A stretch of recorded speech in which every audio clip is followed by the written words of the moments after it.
Hello dear student, good afternoon सभी को। Very good afternoon. चलिए जल्दी से बताएंगे शाम ऑडिबल सभी को। चलिए तो अपन जो आज क्वेश्चन प्रैक्टिस करने वाले हैं, आज हम थ्री फेज ट्रांसफार्मर के नहीं करेंगे, थ्री फेज ट्रांसफार्मर के कल करेंगे क्योंकि ऑलरेडी वो टाइप होकर मेरे पास नहीं पहुंचे। बट हाँ, आज जो हम क्वेश्चन प्रैक्टिस करेंगे हम वो डीसी मशीन के क्वेश्चन की प्रैक्टिस करेंगे ना। डीसी मशीन के अंदर क्या क्या क्वेश्चन आपको पूछे जा सकते हैं, तो कल जो है रिमेनिंग हमारे ट्रांसफार्मर का थ्री फेज के क्वेश्चन है वो हम कल के सेशन में करेंगे। और यहां पर हम बात करने वाले आज की क्लास में, ध्यान रखना, आज रहेगा डीसी मशीन से रिलेटेड जो है वो हम क्वेश्चन प्रैक्टिस करेंगे। कल जो है ट्रांसफार्मर के क्वेश्चन मैं आपको कल कराऊंगा, थ्री फेज ट्रांसफार्मर के, है ना। तो लास्ट क्लास में अगर मैं बात करूं प्रीवियस में, तो अपन ने ट्रांसफार्मर का जो टॉपिक है वो कंप्लीट किया था, ट्रांसफार्मर। और आज जो है हम पढ़ने वाले हैं डीसी मशीन के बारे में। और डीसी मशीन में काफी अच्छे क्वेश्चन जो है मैं लेकर आया हूं आज, क्योंकि आज भी आपको मजा आएगा डेफिनेटली। तो क्वेश्चन नंबर फर्स्ट आपके सामने स्क्रीन पर है, जल्दी से बताओ। क्वेश्चन नंबर फर्स्ट आपके सामने स्क्रीन पर है, जल्दी से बताएंगे क्या आंसर आएगा। क्या आंसर आएगा? आपके पास में 120 मिनट है, आराम से आप आंसर दीजिए, बट आंसर सही आना चाहिए, ध्यान रखना है ना। हाँ, गुड आफ्टरनून अनीता। चलिए जल्दी से बताओ क्या आंसर आएगा। आज डीसी मशीन के क्वेश्चन अपन करेंगे, कल जो है कल ट्रांसफार्मर के क्वेश्चन है, थ्री फेज ट्रांसफार्मर के, और रिमेनिंग थ्योरी पार्ट है वो कल अपन करेंगे ना। चलिए, आपसे बोला गया फॉर डीसी मशीन, आपसे बोला गया कि डीसी मोटर है और डीसी मोटर कितने पर 500 आरपीएम पर रन कर रही है और सप्लाई वोल्टेज कितना है उसका 220 वोल्ट है। रेजिस्टेंस आपको दे रखा है 4.5 is added in series with the armature. Armature के सीरीज में अपन क्या कर रहे हैं, इतना रेजिस्टेंस अपन कनेक्ट कर रहे हैं। तो आपसे बोला भाई आर्मेचर रेजिस्टेंस जो है आपको दे रखा है इतना है। आपसे बोला the current to stall the motor, ठीक है, आपको मोटर को स्टॉप करना है, तो स्टॉप करने के लिए करंट कितना होगा आपके पास में। स्टॉलिंग करंट पूछ रहा है या स्टॉप करने के लिए करंट पूछ रहा है ना। क्या आंसर आएगा, जल्दी से बताओ क्या आंसर आएगा।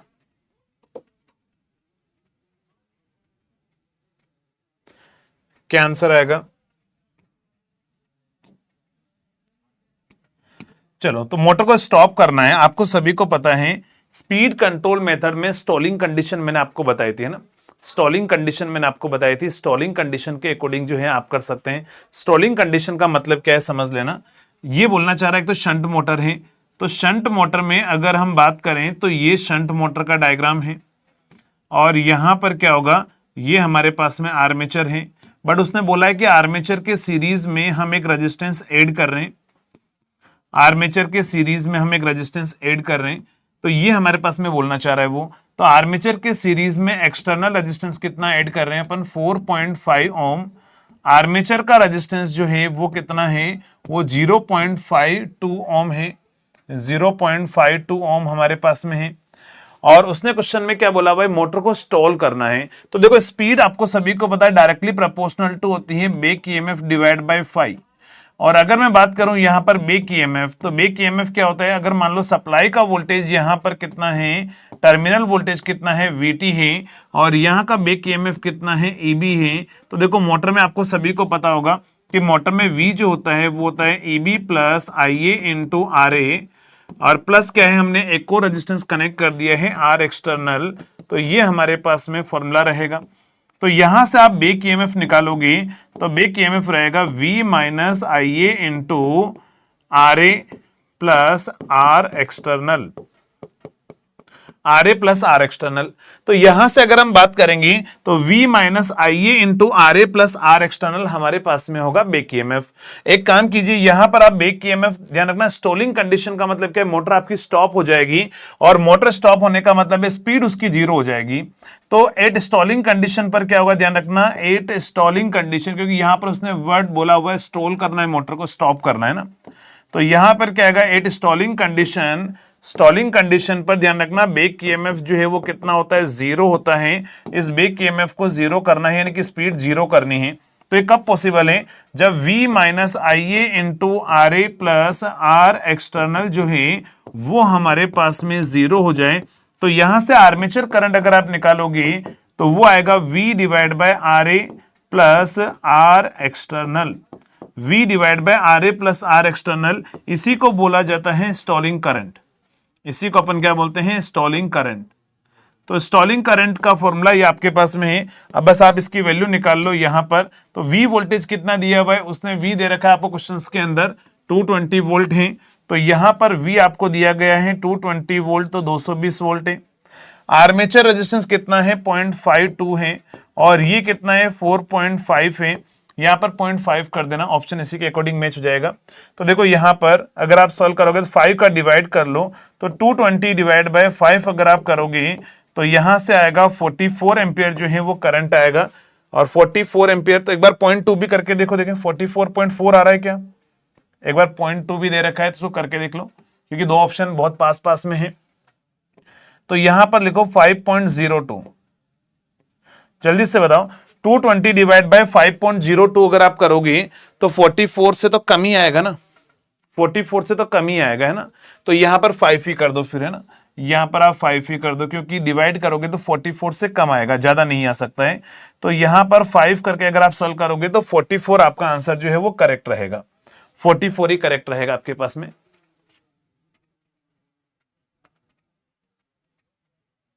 हाँ कम आ रहा है तो 44, यहां पर कुछ मिस्टेक होगा, ऑप्शन में इतना पास कभी नहीं देगा वो एग्जाम में, है ना, इतना पास कभी नहीं देगा वो। यहां पर आप 5 कर दो, है ना, 0.5 कर दो, तो इसके अकॉर्डिंग आंसर हमारे पास में आएगा 44। तो ध्यान रखना स्टॉलिंग करंट जो है अगर कभी भी इससे रिलेटेड क्वेश्चन पूछता है तो आप यहां से आप आंसर बताओगे। और इसी को स्पीड कंट्रोल मेथड होता है, कौन सा बताओ, आर्मेचर रेजिस्टेंस कंट्रोल मेथड जो है उसके अकॉर्डिंग यहां पर आंसर आएगा। तो जल्दी से बताओ, ये समझ में आ गया, ये समझ में आ गया, जल्दी से बताओ, ये समझ में आ गया। एक बार जल्दी से रिप्लाई करेंगे सभी।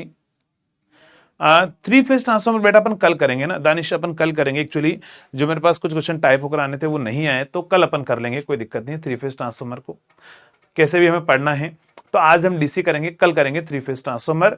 कल 3 phase transformer, parallel operation of transformer, दोनों के क्वेश्चन अपन कल करेंगे। चलो, तो यहां पर अगर हम बात करें तो ये चीज आपको समझ में आ गई होगी। नेक्स्ट इसके बाद में अगर हम बात करें, चलिए, तो यहां पर जो है आंसर कौन सा आ रहा है, ऑप्शन ए हमारे पास में आएगा, ऑप्शन ए हमारे पास में आंसर आएगा। नेक्स्ट बढ़ते हैं अगले क्वेश्चन पर, जल्दी से बताओ क्या आंसर आएगा। अगले क्वेश्चन का आंसर क्या आएगा, आपसे बोला है consider the following statement if the terminal voltage of the DC shunt motor is half. ये बोल रहा है कि डीसी शंट मोटर का टर्मिनल वोल्टेज अगर अपन हाफ कर दें और load torque varying as a square of speed, ध्यान रखना लोड टॉर्क जो है वो स्पीड के स्क्वायर के रेस्पेक्ट में वेरी करेगा, ठीक है। तो आपके पास में शंट मोटर में टर्मिनल वोल्टेज हाफ कर रहा है और टॉर्क जो है वो स्पीड स्क्वायर के रेस्पेक्ट में वेरी करेगा, ठीक है। टॉर्क क्या होगा, स्पीड स्क्वायर के रेस्पेक्ट में जो है वो वेरी करेगा। तो आपसे बोला गया है बताओ कौन सा स्टेटमेंट सही है, जल्दी से बताएंगे क्या आंसर होगा, बताओ क्या आंसर होगा। आपसे बोला है स्पीड हाफ हो जाएगी, आर्मेचर करंट डबल हो जाएगा। नेक्स्ट बोल रहा है कि आपके पास में जो आर्मेचर करंट है वो डबल हो जाएगा, दोनों ऑप्शन सेम ही है। आर्मेचर करंट जो है, आर्मेचर धारा 2 गुनी हो जाएगी, दोनों स्टेटमेंट सेम है, दोनों स्टेटमेंट सेम है, एक ही स्टेटमेंट इनमें से सही होगा। ये दोनों हाफ कर दो, इसको किसी एक को हाफ कर देंगे। चलिए, चलो नेक्स्ट अगर हम बात करें यहां पर, तो अगर मैं इसके अंदर मैं बात करूं क्वेश्चन में, तो कैसे सॉल्व करोगे समझना। अगर हम सॉल्यूशन की बात करें तो यहां पर जो है, यहां पर ये हमारे पास में क्या है, शंट मोटर है, शंट मोटर है। और अगर मैं शंट मोटर के अंदर, शंट मोटर में यहां पर जो टर्मिनल वोल्टेज आप दोगे V, अगर आप उस वोल्टेज को हाफ कर देते हो तो देखो यहां का जो करंट है वो ISH क्या होता है, वो भी V/RSH होता है। अगर ये वोल्टेज हाफ होगा तो यहां पर वोल्टेज हाफ होगा, ये करंट भी हाफ हो जाएगा। करंट हाफ होगा तो फ्लक्स भी क्या होगा, हाफ हो जाएगा। समझना, वो बोल रहा है कि वोल्टेज को अगर हाफ कर दें तो उस केस में क्या क्या चेंजेस आएगा। अगर आप वोल्टेज हाफ करोगे तो फ्लक्स भी हाफ होगा, वोल्टेज हाफ करोगे फ्लक्स भी हाफ होगा। तो स्पीड आपको पता है डायरेक्टली प्रोपोर्शनल टू होती है AB डिवाइड बाय 5। और यहां पर लॉस के बारे में कुछ नहीं बोला है, हम नेग्लेक्ट कर देंगे, या V डिवाइड बाय 5 आप लिख सकते हो। देखो वोल्टेज हाफ होगा और फ्लक्स भी अगर हाफ होगा तो फिर से कैंसिल हो गया, तो स्पीड हमारे पास में क्या रहेगी, सेम रहेगी। ये चीज तो आपको समझ में आ गई होगी, स्पीड सेम रहेगी, मतलब पहला ऑप्शन जो है वो रॉन्ग है, पहला ऑप्शन आपके पास में रॉन्ग है, पहला ऑप्शन रॉन्ग है, मतलब A और D हमारे पास में जो है आंसर नहीं हो सकता है। क्लियर, समझ में आ गया। मैंने क्या बोला, ए और बी में से कोई आंसर नहीं हो सकता, क्योंकि अगर आप वोल्टेज हाफ होगा तो हमारे पास में स्पीड क्या होगी, हाफ होगी।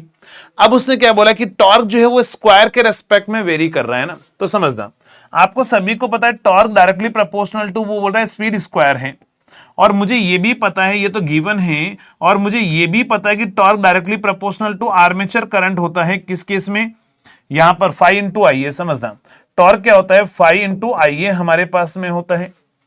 अब देखो समझना इस क्वेश्चन के अकॉर्डिंग अगर आप देखोगे तो मैंने क्या बोला, स्पीड सेम रहेगी, मैंने क्या बोला, स्पीड सेम रहेगी, तो फिर तो टॉर्क भी क्या रहेगा, सेम रहेगा। अरे अगर स्पीड सेम रहेगी, यहां से हमने प्रूव कर दिया कि वोल्टेज हाफ है, फ्लक्स हाफ है, स्पीड सेम रहेगी। अगर स्पीड सेम रहेगी तो टॉर्क भी हमारे पास में सेम रहेगा, और अगर टॉर्क अगर हमारे पास में सेम रहेगा तो ये टॉर्क सेम तभी रह सकता है ना कि जब हमारे पास में देखो फ्लक्स हाफ हो रहा है तो करंट डबल होगा, तभी तो जाके टॉर्क सेम हो पाएगा। E equal to V by two कैसे हुआ, देखो बेक ईएमएफ जो होता है वो होता है V minus I A into R A, but I R A drop के बारे में कुछ नहीं बोला है। जब नहीं बोलता है तो हम इसको नेग्लेक्ट कर देते हैं, इसको नेग्लेक्ट कर दिया तो ईबी जो है वो V के बराबर होगा। तो मैंने बोला कि ईबी अगर V के बराबर होगा तो हमारा अगर वोल्टेज अगर हाफ होगा, वोल्टेज हाफ होगा तो बेक ईएमएफ भी हाफ हो जाएगा। क्लियर दानिश? तो इसका मतलब मैं क्या बोल सकता हूं कि आर्मेचर करंट डबल होगा क्योंकि फ्लक्स हाफ हो रहा है, टॉर्क सेम रहना चाहिए। क्यों? क्योंकि उसने बोला कि स्पीड सेम है तो टॉर्क भी सेम रहेगा। स्पीड सेम कैसे है वो हमने यहां पर प्रूफ किया है, मतलब आर्मेचर करंट आपका डबल होगा। चलो मैं फिर से रिपीट कर देता हूं, यहां पर न्यू स्लाइड में समझना।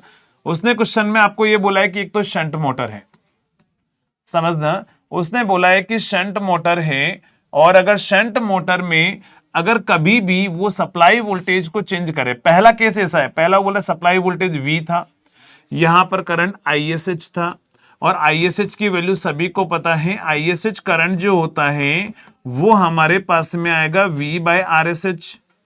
ISH करंट क्या होगा, तो वो होगा V बाय RSH।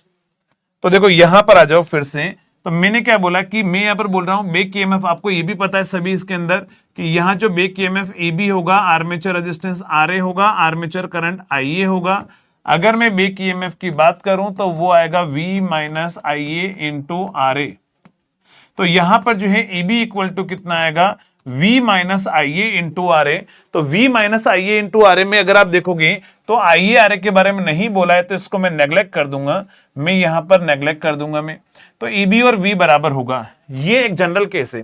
अब उसने क्या बोला क्वेश्चन में, उसने बोला अगर वोल्टेज हाफ कर दूं तो क्या होगा, तो मैंने बोला वोल्टेज अगर आपने हाफ कर दिया तो बेक ईएमएफ की वैल्यू V/2 हो जाएगी, बेक ईएमएफ की वैल्यू V/2 हो जाएगी। अगर आपने वोल्टेज हाफ कर दिया तो देखो करंट भी आपका हाफ हो जाएगा पहले के कंपैरिजन में।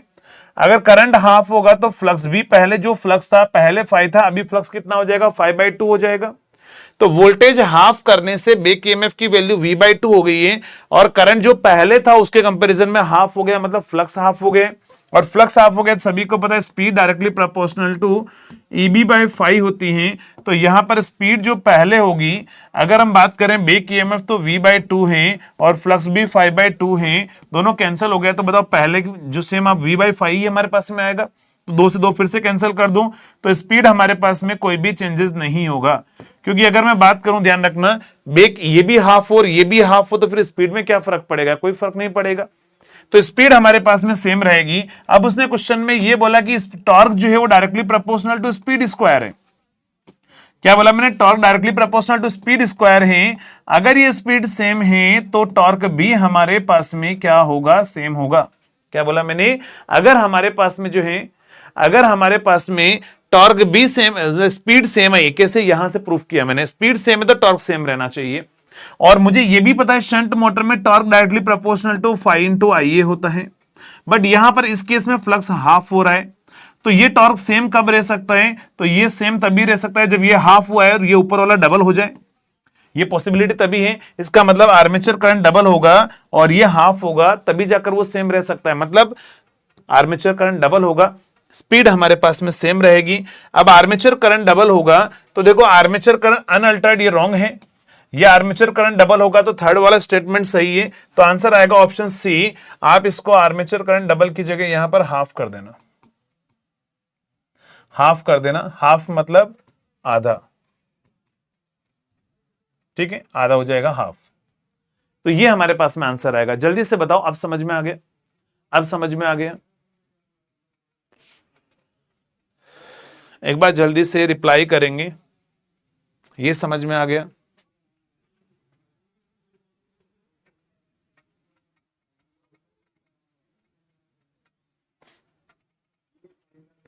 जल्दी से बताओ, ये समझ में आ गया?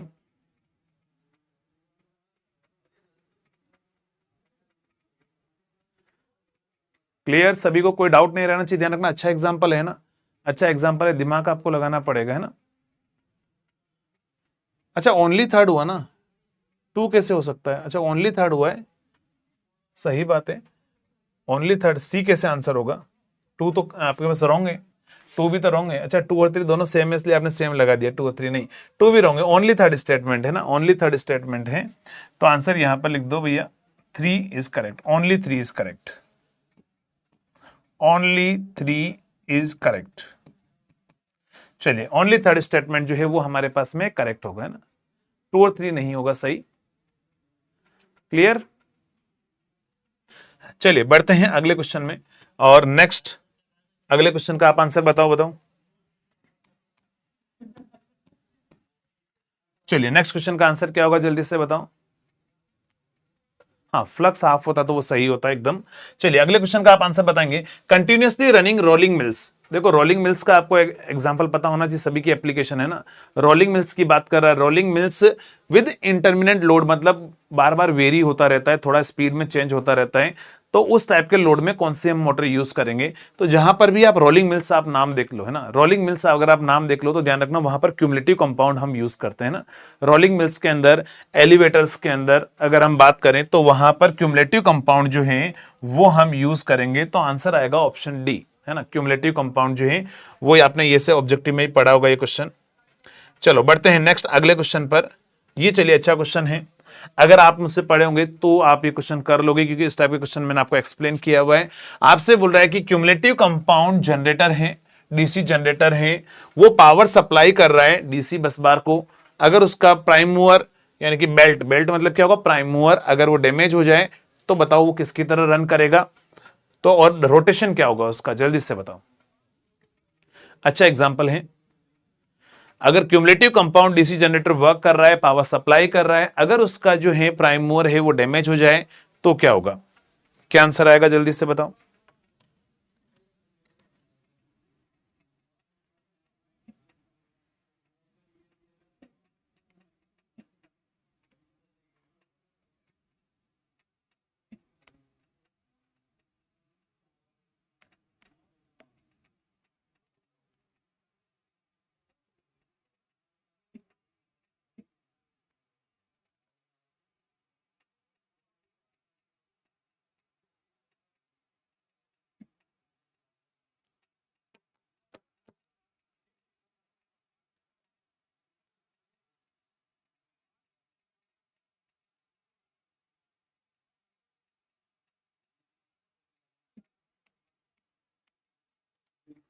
क्या आंसर आ रहा है? D option. चलो समझना। अब देखो, इसका इस टाइप के क्वेश्चन को आप कैसे करोगे? अगर इस टाइप का क्वेश्चन अगर आपको पूछा जाता है तो ये हमारे पास में क्या है, क्यूमुलेटिव कंपाउंड का मैं डायग्राम बना रहा हूं, डीसी जनरेटर, ये डीसी जनरेटर है, क्यूमुलेटिव कंपाउंड डीसी जनरेटर है। और ये क्या कर रहा है, ये आपकी बस बार को पावर सप्लाई कर रहा है, यहां पर जो है बस बार होगी उसको पावर सप्लाई कर रहा है, ये बस बार है उसको क्या कर रहा है, वो पावर सप्लाई कर रहा है। और यहां पर क्या होगा, अगर मैं प्राइम मूवर को यहां, प्राइम मूवर से यहां पर इनपुट दूंगा मैं, तो यहां से आर्मेचर करंट सप्लाई होगा, ये हमारे पास में लाइन करंट होगा, यहां पर shunt field winding current flow होगा। तो यहां पर जो नेट फ्लक्स होगा, रिजल्टेंट फ्लक्स, वो हमारे पास में आएगा phi S H plus phi S C. ये हमारे पास में क्या होगा, रिजल्टेंट फ्लक्स होगा, नेट फ्लक्स क्यूमुलेटिव कंपाउंड में सभी को पता है। अगर मान लो ये प्राइम मूवर डैमेज हो जाता है, ध्यान रखना, अगर मान लो ये डैमेज हो जाए, अगर ये मान लो अगर आपका डैमेज हो जाए तो यहां से क्या होगा, ये पावर अब एब्जॉर्ब करने लग जाएगा लाइन से, और पावर एब्जॉर्ब करेगा, देखो यहां पर करंट अब कुछ ऐसा फ्लो हो जाएगा। तो देखो यहां पर शंट फील्ड वाइंडिंग का करंट तो पहले जैसा जा रहा है अभी भी वैसा ही जाएगा। यहां पर आर्मेचर करंट, ध्यान रखना, आर्मेचर करंट जो है वो आपके पास में रिवर्स हो जाएगा। तो शंट फील्ड वाइंडिंग का फ्लक्स तो जो पहले था पॉजिटिव, अभी भी पॉजिटिव रहेगा, बट सीरीज फील्ड वाइंडिंग का जो फ्लक्स है वो नेगेटिव हो जाएगा। क्यों? क्योंकि फ्लक्स जो होता है वो डायरेक्टली प्रोपोर्शनल टू करंट होता है। अगर करंट नेगेटिव होगा तो फ्लक्स भी नेगेटिव हो जाएगा, है ना।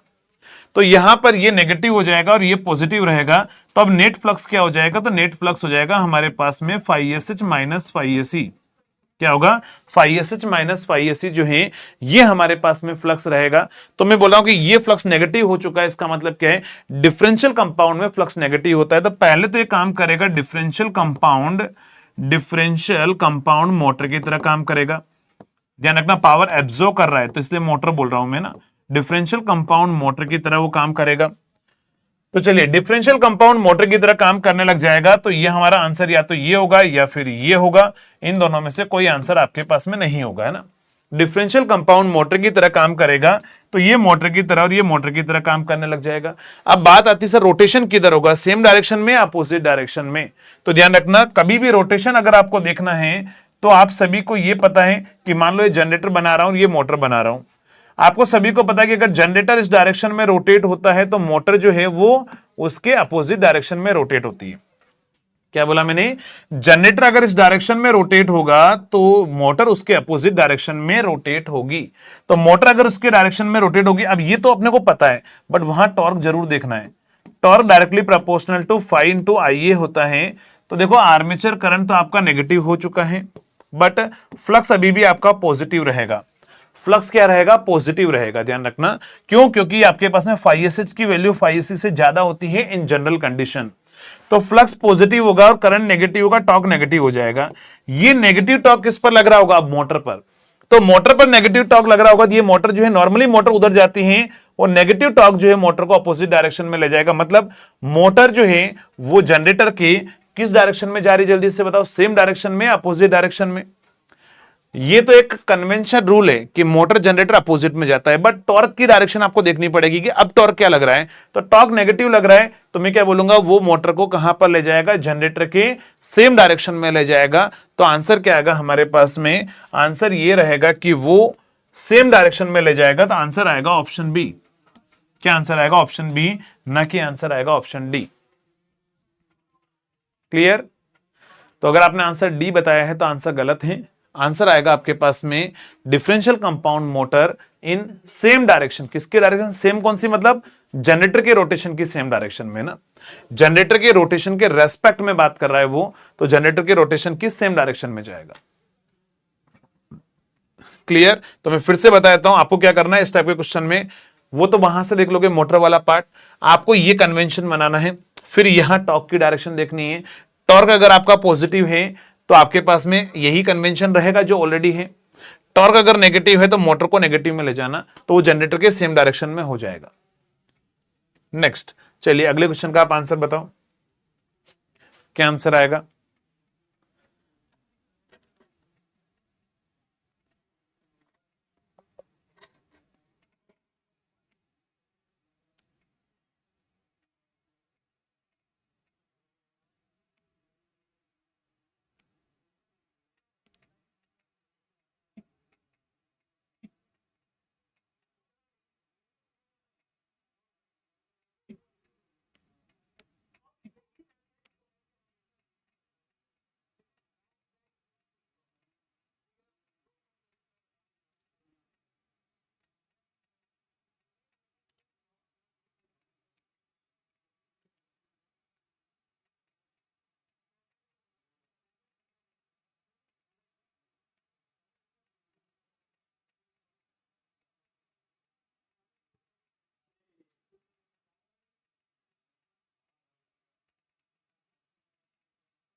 क्या आंसर आ रहा है? D option.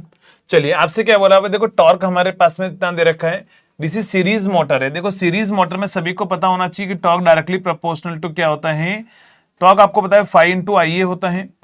तो टॉर्क यहां पर directly proportional to IA square हमारे पास में हो जाएगा। क्यों? क्योंकि सीरीज मोटर में अगर मैं बात करूं तो सीरीज मोटर में यहां पर क्या होगा? सीरीज मोटर के अंदर जो है यहां पर हम सप्लाई देंगे V, यहां से करंट आएगा IA आर्मेचर करंट, यहां पर जो फ्लक्स होगा क्योंकि यहां पर IL और IA सब बराबर ही होंगे ना, तो यहां पर फ्लक्स जो होगा वो directly proportional to armature current होता है सीरीज मोटर में, तो ये रिलेशन हमारे पास में रहेगा। तो अगर हम बात करें यहां पर तो समझना, इस केस में अगर मैं बात करूं तो यहां पर क्या आएगा, तो यहां पर जो है torque directly proportional to IA square है, तो टॉर्क जो है IA स्क्वायर के प्रोपोर्शनल कर लो। ये बोल रहा है कि करंट 3.5 एम्पियर है, अगर वो करंट 7 एम्पियर हो जाए तो यहां पर लिख दो T2 डिवाइड बाय T1 जो है वो IA2 डिवाइड बाय IA1 का क्या होगा स्क्वायर। तो यहां पर सेकंड केस में करंट कितना है 7 एम्पियर है, पहले में 3.5 है, और पहले केस में जो टॉर्क है वो कितना है वो 24 है। तो यहां पर T2 की वैल्यू आ जाएगी 2 का 4 इंटू 24, तो यहां पर आएगा 96 न्यूटन इंटू मीटर। क्या आएगा 96 जो है वो न्यूटन इंटू मीटर आएगा सेकेंड केस में हमारा टॉर्क। तो ये हमारे पास में आंसर रहेगा, है ना। तो यहां पर आंसर आएगा 96, तो देख लो कौन सा आंसर आएगा, ऑप्शन डी। क्या आंसर आएगा, ऑप्शन डी। यहां पर कुछ सेचुरेशन की बात नहीं की है, ध्यान रखना, सेचुरेशन की बात उसने नहीं की है। अगर वो आपसे बोलता आफ्टर सेचुरेशन बताओ, ध्यान रखना, अगर इसी क्वेश्चन में अगर आपको बोलता कि आफ्टर सेचुरेशन बताओ, आकाश क्या बोले सर प्रीवियस क्वेश्चन में स्पीड चेंज होगी, हाँ स्पीड चेंज होगी डेफिनेटली, स्पीड से फर्क नहीं पड़ेगा, लेकिन पूछेगा नहीं आपको कभी भी, है ना, क्योंकि फ्लक्स कम हो जाएगा ना। चलो जल्दी से बताओ, यहां पर अगर मान लो इसमें यही क्वेश्चन पूछा जाता आफ्टर सेचुरेशन बताओ, आफ्टर सेचुरेशन, तो क्या आंसर होता। अगर आफ्टर सेचुरेशन बोलता ना तो हम फ्लक्स को कांस्टेंट लेकर चलते, फिर torque directly proportional to IA होता, और फिर उसके बाद में IA के प्रोपोर्शनल होगा तो करंट जो 24 है, अगर आप जो टॉर्क 24 है वो डबल हो जाता और कुछ नहीं, है ना। हाँ आफ्टर सेचुरेशन 48 आंसर एकदम करेक्ट आंसर होता। चलिए नेक्स्ट बढ़ते हैं अगले एग्जांपल पर। चलिए अगले क्वेश्चन का आप आंसर बताओ, कितना आंसर आएगा, क्या आंसर रहेगा, जल्दी से रिप्लाई करो।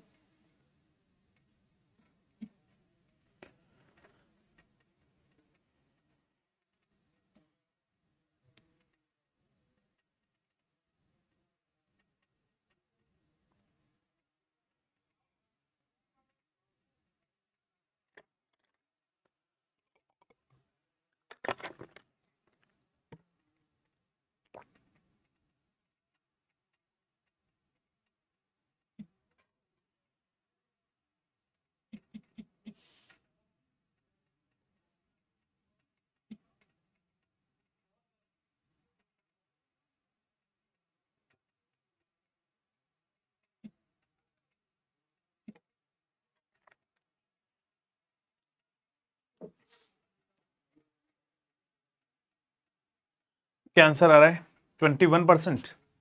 चलिए समझना, तो देखो यहां पर अगर हम बात करें इसमें, अगर मैं इसमें बात करूं तो यहां पर बोला डीसी मोटर जो है the value of current drawn is increase from 10 ampere से 11 एम्पियर पर करंट इंक्रीज कर रहा है, सेचुरेशन को नेग्लेक्ट करना है, अगर नेग्लेक्ट करना है तो फिर हमारे पास में torque directly proportional to IA square करेंगे। तो यहां पर ये बोल रहा है कि हमारे पास में what is the value of torque increase कितना होगा, तो टॉर्क इंक्रीज कितना होगा, सेम वही क्वेश्चन है, T2 divide by T1 is equal to IA2 divide by IA1 और उसका स्क्वायर कर दो, तो ये हमारे पास में 11 डिवाइड बाय 10 का आप स्क्वायर कर दो तो यहां पर आएगा 1.21। तो हमारा जो टॉर्क T2 है वो 1.21 टाइम्स ऑफ T1 हो गया, तो कितने परसेंट से इंक्रीज हुआ है 21% से, है ना, कितने परसेंट से इंक्रीज हुआ है 21% से इंक्रीज हुआ है, तो करेक्ट आंसर है। अगर आप इसको परसेंटेज में निकालना चाहते हो तो कोई दिक्कत नहीं, आप T2 डिवाइड बाय T1 -1 करके आप 100 से मल्टीप्लाई कर लो, तो 1.21 में से -1 करके आप 100 से मल्टीप्लाई कर लोगे तो आंसर क्या आ जाएगा 21%। क्या आंसर आएगा 21%। चलो अगले क्वेश्चन का आप आंसर बताओ, नेक्स्ट क्वेश्चन का क्या आंसर आएगा। आपसे बोला हुआ है कि चलिए तो बहुत इजी क्वेश्चन में ले आया, क्योंकि पता नहीं एप्लीकेशन भी पूछ ले क्या पता एग्जामिनर, तो आपसे बोला हुआ है कि यहां पर क्रेन और होस्ट में कौन सी मोटर यूज करेंगे, तो ऐसा क्वेश्चन अगर आपको पूछेगा तो आप तो देखते से ही लगाओगे आंसर, तो ये तो फिक्स है। तो देखो यहां पर क्रेन होइस्ट लिफ्ट कुछ भी हो, हैवी लोड कंडीशन, वहां पर हम सीरीज मोटर जो है वो हम यूज करते हैं ना, सीरीज मोटर, तो ये सभी को पता होगा। चलो बढ़ते हैं अगले क्वेश्चन पर, और क्या आंसर आएगा बताओ, क्या आंसर आएगा ये बताओ।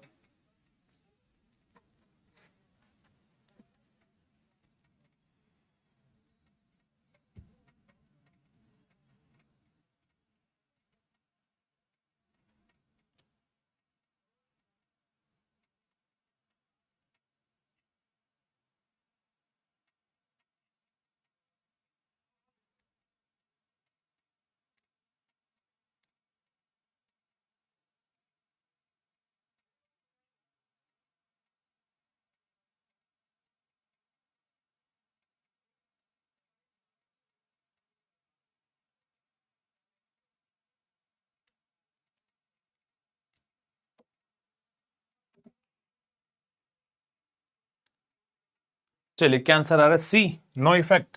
ये बोला what will happen in case of generated EMF if the number of poles in the DC generator is half. आपसे बोल रहा है कौन सा आपके पास में जनरेटर है, एज्यूम द जनरेटर इज लेप माउंट। तो आपको सभी को पता है लेप माउंट में जनरेटेड ईएमएफ जो है वो क्या होता है, NP5J डिवाइड बाय 60 इंटू ए होता है। बट लेप माउंट में हमारे पास में पैरेलल पाथ और पोल बराबर होते हैं, दोनों कैंसिल हो जाएंगे। तो यहां पर आंसर आ जाएगा डज नॉट डिपेंड्स ऑन पोल। अच्छा आप मुझे बताओ, अगर इसी क्वेश्चन में अगर मान लो वेव होता तो क्या आंसर होता, जल्दी से बताओ। अगर यही वेव होता तो क्या आंसर होगा, depends on pole, does not depends on pole. तो ध्यान रखना पोल पर वो डिपेंड नहीं करेगा। तो आंसर हमारे पास में क्या आएगा, पहले कितना वोल्टेज था, तो 220 वोल्ट था, पहले 220 वोल्ट था। तो अगर अभी भी हमारे पास में क्या रहेगा, 220 वोल्ट ही रहेगा। तो आंसर आएगा हमारे पास में ऑप्शन सी। अगर यहीं पर वेव बाउंड अगर होता, वेव बाउंड के लिए डबल करते ट्वाइस, तो फिर आपका आंसर होता ऑप्शन ए। तो इसका मतलब क्या है, इस टाइप का क्वेश्चन अगर आपसे कभी पूछे ना, तो मेन चीज यहां पर ध्यान रखना कि वो लेप के बारे में पूछ रहा है या वेव के बारे में पूछ रहा है, उसके अकॉर्डिंग आपको आंसर लगाना, क्योंकि आंसर दोनों ऑप्शन में वो दे के रखेगा, है ना। आपको एग्जामिनर आंसर जो है वो दोनों टाइप के आंसर है वो आपको ऑप्शन में देगा। चलो अगले क्वेश्चन का आप आंसर बताओ। चलिए ये तो 3 फेज का क्वेश्चन है, ऐसे बेसिक क्वेश्चन है, तो ये भी बताई दो जल्दी से, बताओ क्या आंसर आएगा। आपसे बोला इस क्वेश्चन के अंदर 3 phase 415 volt 22 kilowatt delta connected motor है और लाइन करंट जो है वो 20 एम्पियर ले रही है ना। डेल्टा कनेक्टेड मोटर है, जो लाइन करंट है वो 20 एम्पियर ले रही है। Magnitude of phase current in the winding कितना होगा। ध्यान रखना डेल्टा कनेक्टेड सिस्टम है, बस डेल्टा कनेक्टेड सिस्टम है, तो आपको सभी को ये पता होना चाहिए, मैंने ऑलरेडी बताया भी था कि डेल्टा में लाइन करंट जो होता है वो √3 टाइम्स ऑफ फेज करंट होता है। और उसने करंट जो है आपको फेज करंट पूछा है, तो बस लाइन करंट डिवाइड बाय क्या करो आप √3 कर लो। और लाइन करंट कितना दिया है उसने, लाइन करंट है वो 20 एम्पियर है, डिवाइड बाय √3 आप कर लो, तो 20 इंटू 0.577 जो है आंसर क्या आएगा, वो आएगा आपके पास में, यहां से आएगा 4, यहां से आएगा 5 और यहां से आएगा आपके पास में 11.54, है ना। तो आंसर आएगा ऑप्शन डी। क्या आंसर आएगा, ऑप्शन डी। हाँ 11.54 करेक्ट आंसर है। नेक्स्ट बढ़ते हैं अगले क्वेश्चन पर, और नेक्स्ट क्वेश्चन का आंसर बताओ जल्दी से। इस तरह का क्वेश्चन तो अभी CBT 1 में भी आया था, है ना।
क्या आंसर आ रहा है 11.55, नहीं इस क्वेश्चन का आंसर बताओ क्या आंसर आएगा।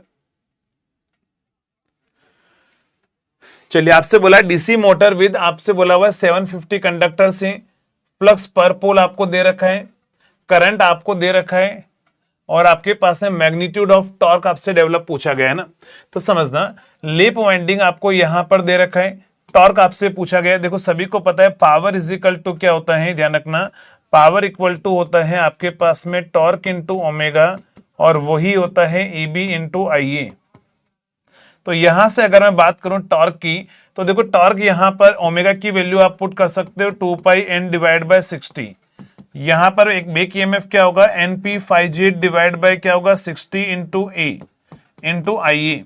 तो यहां पर अगर आप देखोगे तो n से n कैंसिल हो गया, 60 से 60 कैंसिल हो गया, इसको डिवाइड कर लो, टॉर्क की वैल्यू आएगी P5Z divide by 2πa, P5Z divide by 2πa into आईए। अब देखो पोल उसने दे रखा है, पोल कितना दे रखा है उसने, पोल उसने दे रखा है 4 पोल है। चलिए, और लेप वाउंड है या वेव वाउंड है, तो उसने क्वेश्चन में यहां पर कुछ भी मेंशन नहीं किया है। DC shunt generator, DC motor है हमारे पास में, लेप वाउंड है, फ्लक्स पर पोल आपको दे रखा है, करंट ड्रोन दे रखा है, और टॉर्क आपसे पूछा गया है ना। तो उसने कुछ पैरेलल पाथ के बारे में कुछ बताया नहीं।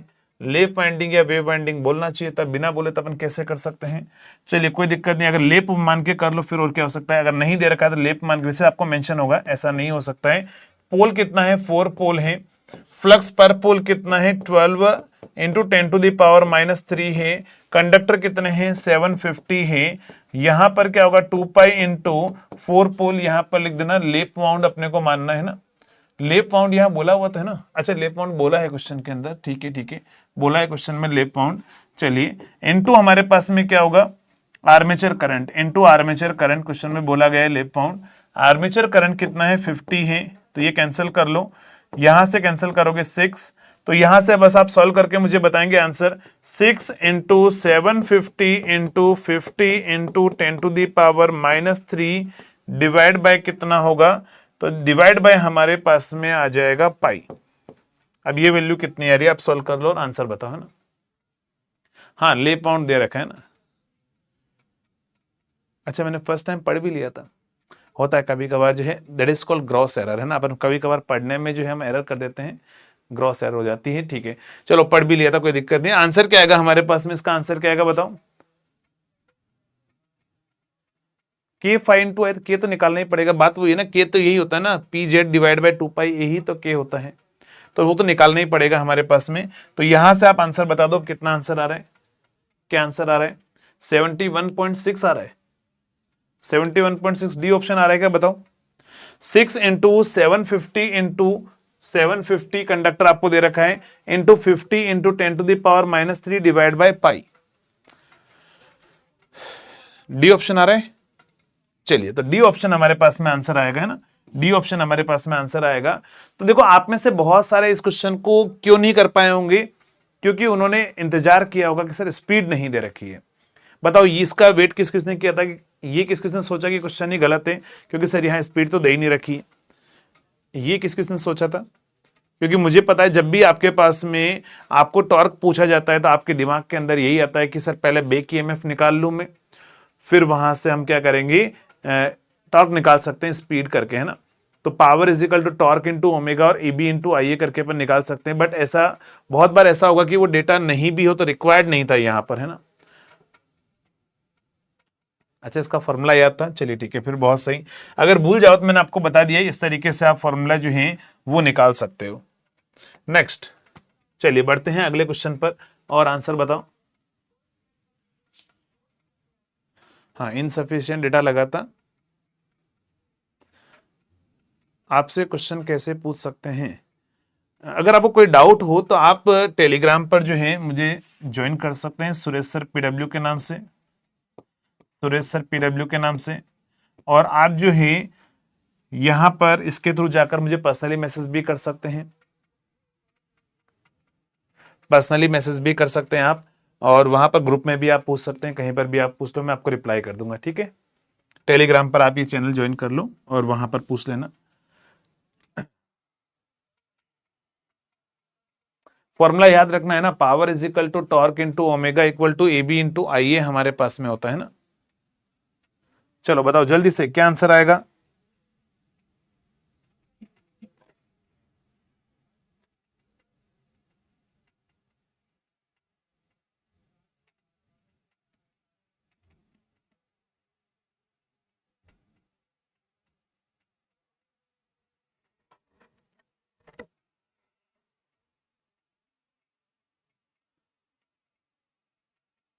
68।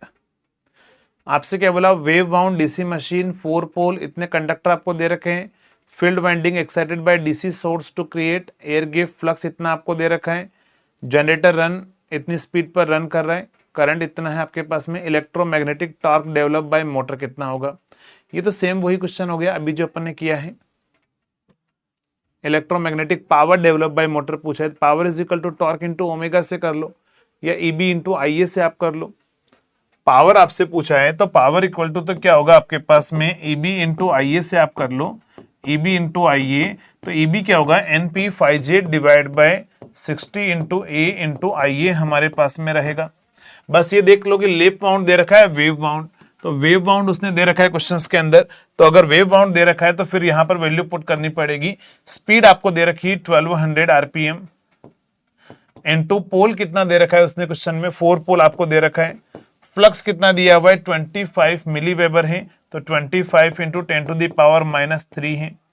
कंडक्टर कितने दे रखे हैं, 680 आर्मेचर कंडक्टर उसने दिए हुए हैं, 680 आर्मेचर कंडक्टर हैं, डिवाइड बाय 60 इंटू हमारे पास में पैरेलल पाथ कितने हैं, 2 हैं, और फाइनली आर्मेचर करंट कितना है, 100 एम्पियर है।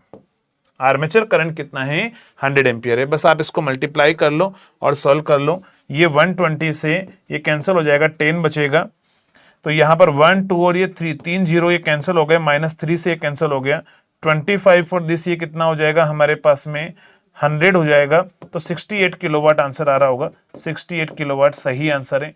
तो 68 किलोवाट मतलब आंसर आएगा हमारे पास में ऑप्शन ए। क्या आंसर आएगा, ऑप्शन ए करेक्ट आंसर है। चलो नेक्स्ट बढ़ते हैं अगले क्वेश्चन पर। चलो ये तो ऐसे ही प्रैक्टिस के लिए बहुत इजी क्वेश्चन है। आपसे बोला था number of parallel path in the armature winding of 10 pole wave wound DC generator having 32 coil side is. चलिए जल्दी से बताओ, नंबर ऑफ पैरेलल पाथ आपसे पूछे गए हैं। पैरेलल पाथ कहां दिए बेटे, पैरेलल पाथ दिए नहीं है, पैरेलल पाथ तो उसने वेव बाउंड बोला है ना, तो वेव बाउंड में पैरेलल पाथ 2 होते हैं। वेव बाउंड उसने बोला है ना क्वेश्चंस के अंदर, वेव वाइंडिंग में ध्यान रखना पैरेलल पाथ हमेशा 2 होते हैं ना, वेव वाइंडिंग में पैरेलल पाथ कितने होते हैं, 2 होते हैं, तो वहां से लिया हमने। चलो इस क्वेश्चन में आंसर क्या होगा, तो ध्यान रखना इसका आंसर 2 ही होगा। ये वही क्वेश्चन है जिसमें ओनली आपको वेव वाइंडिंग, ध्यान रखना आपको बोला गया, उसने बोला क्वेश्चन में वेव वाइंडिंग है, अब इसका कोइल साइड का उसका कोई यूज नहीं है ना, आंसर लगा दो आप डायरेक्ट 2 पैरेलल पाथ। चलो नेक्स्ट अगले क्वेश्चन का आप आंसर बताओ, अगले क्वेश्चन का आप आंसर बताओ, क्या आंसर आएगा जल्दी से।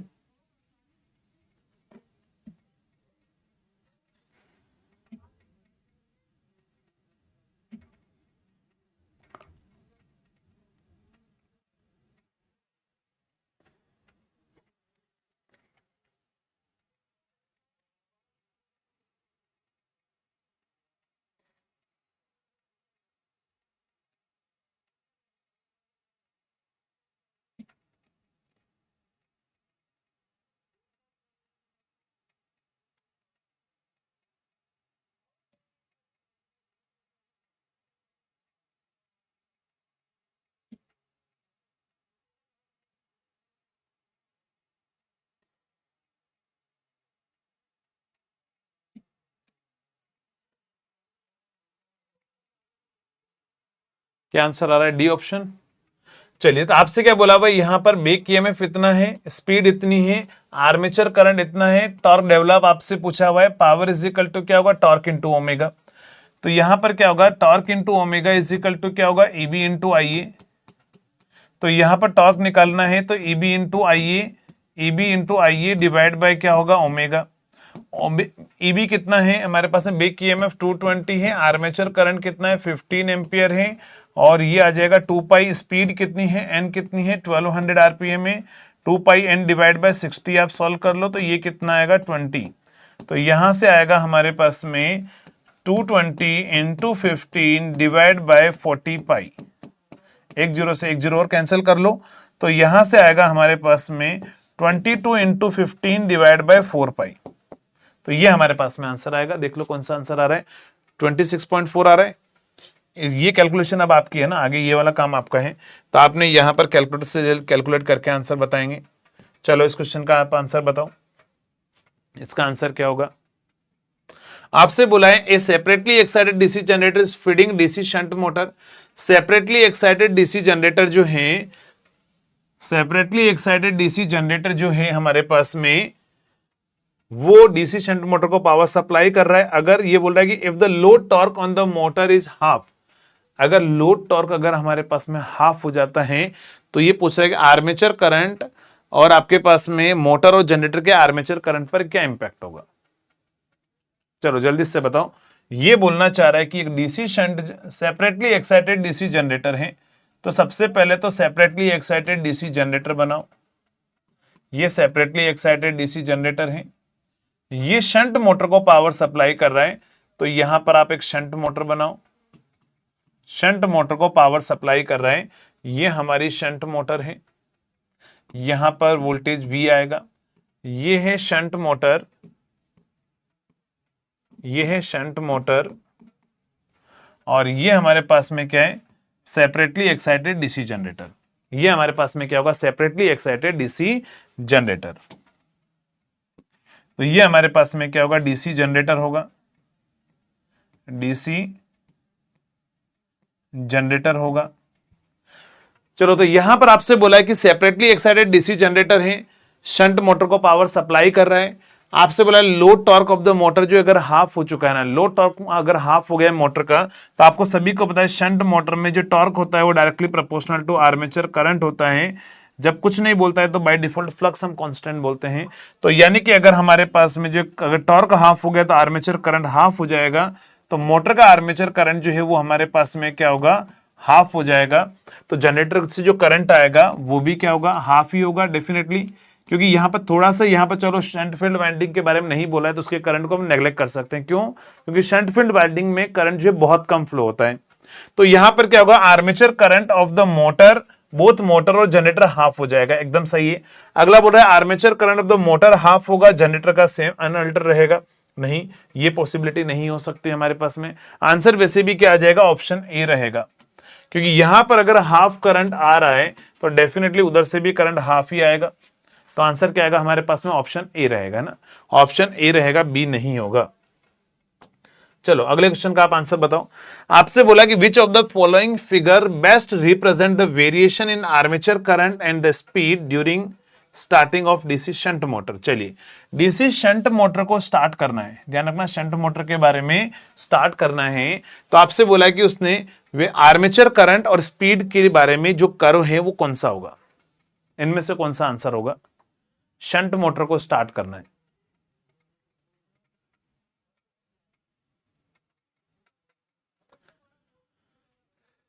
चलो जल्दी से बताओ।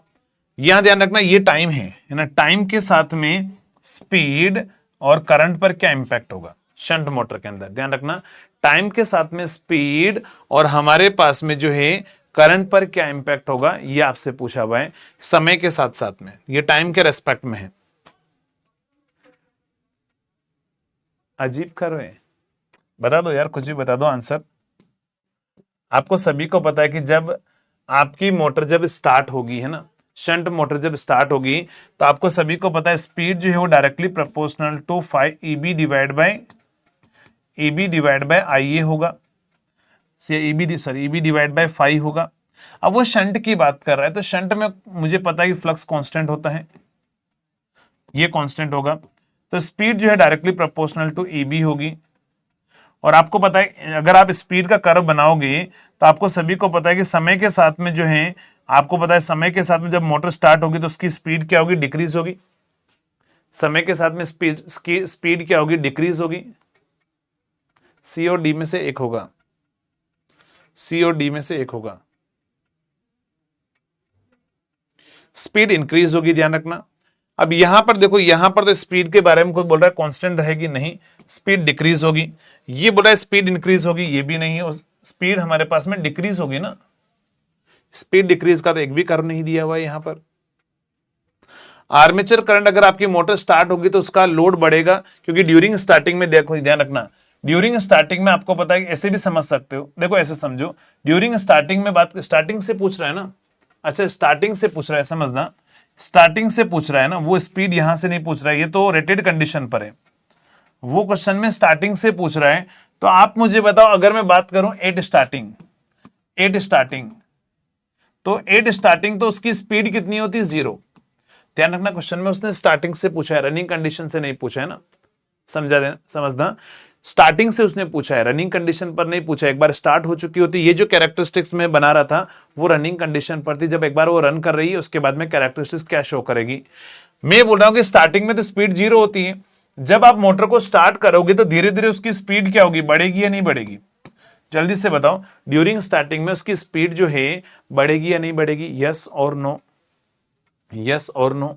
अगर आपकी स्पीड बढ़ेगी तो आपको बताए आर्मेचर बैक ईएमएफ भी क्या होगा, बढ़ेगा, बैक ईएमएफ बढ़ेगा, क्योंकि आपको पता है सभी को स्पीड जो है बैक ईएमएफ है वो क्या होता है, NP5J divide by 60 into A.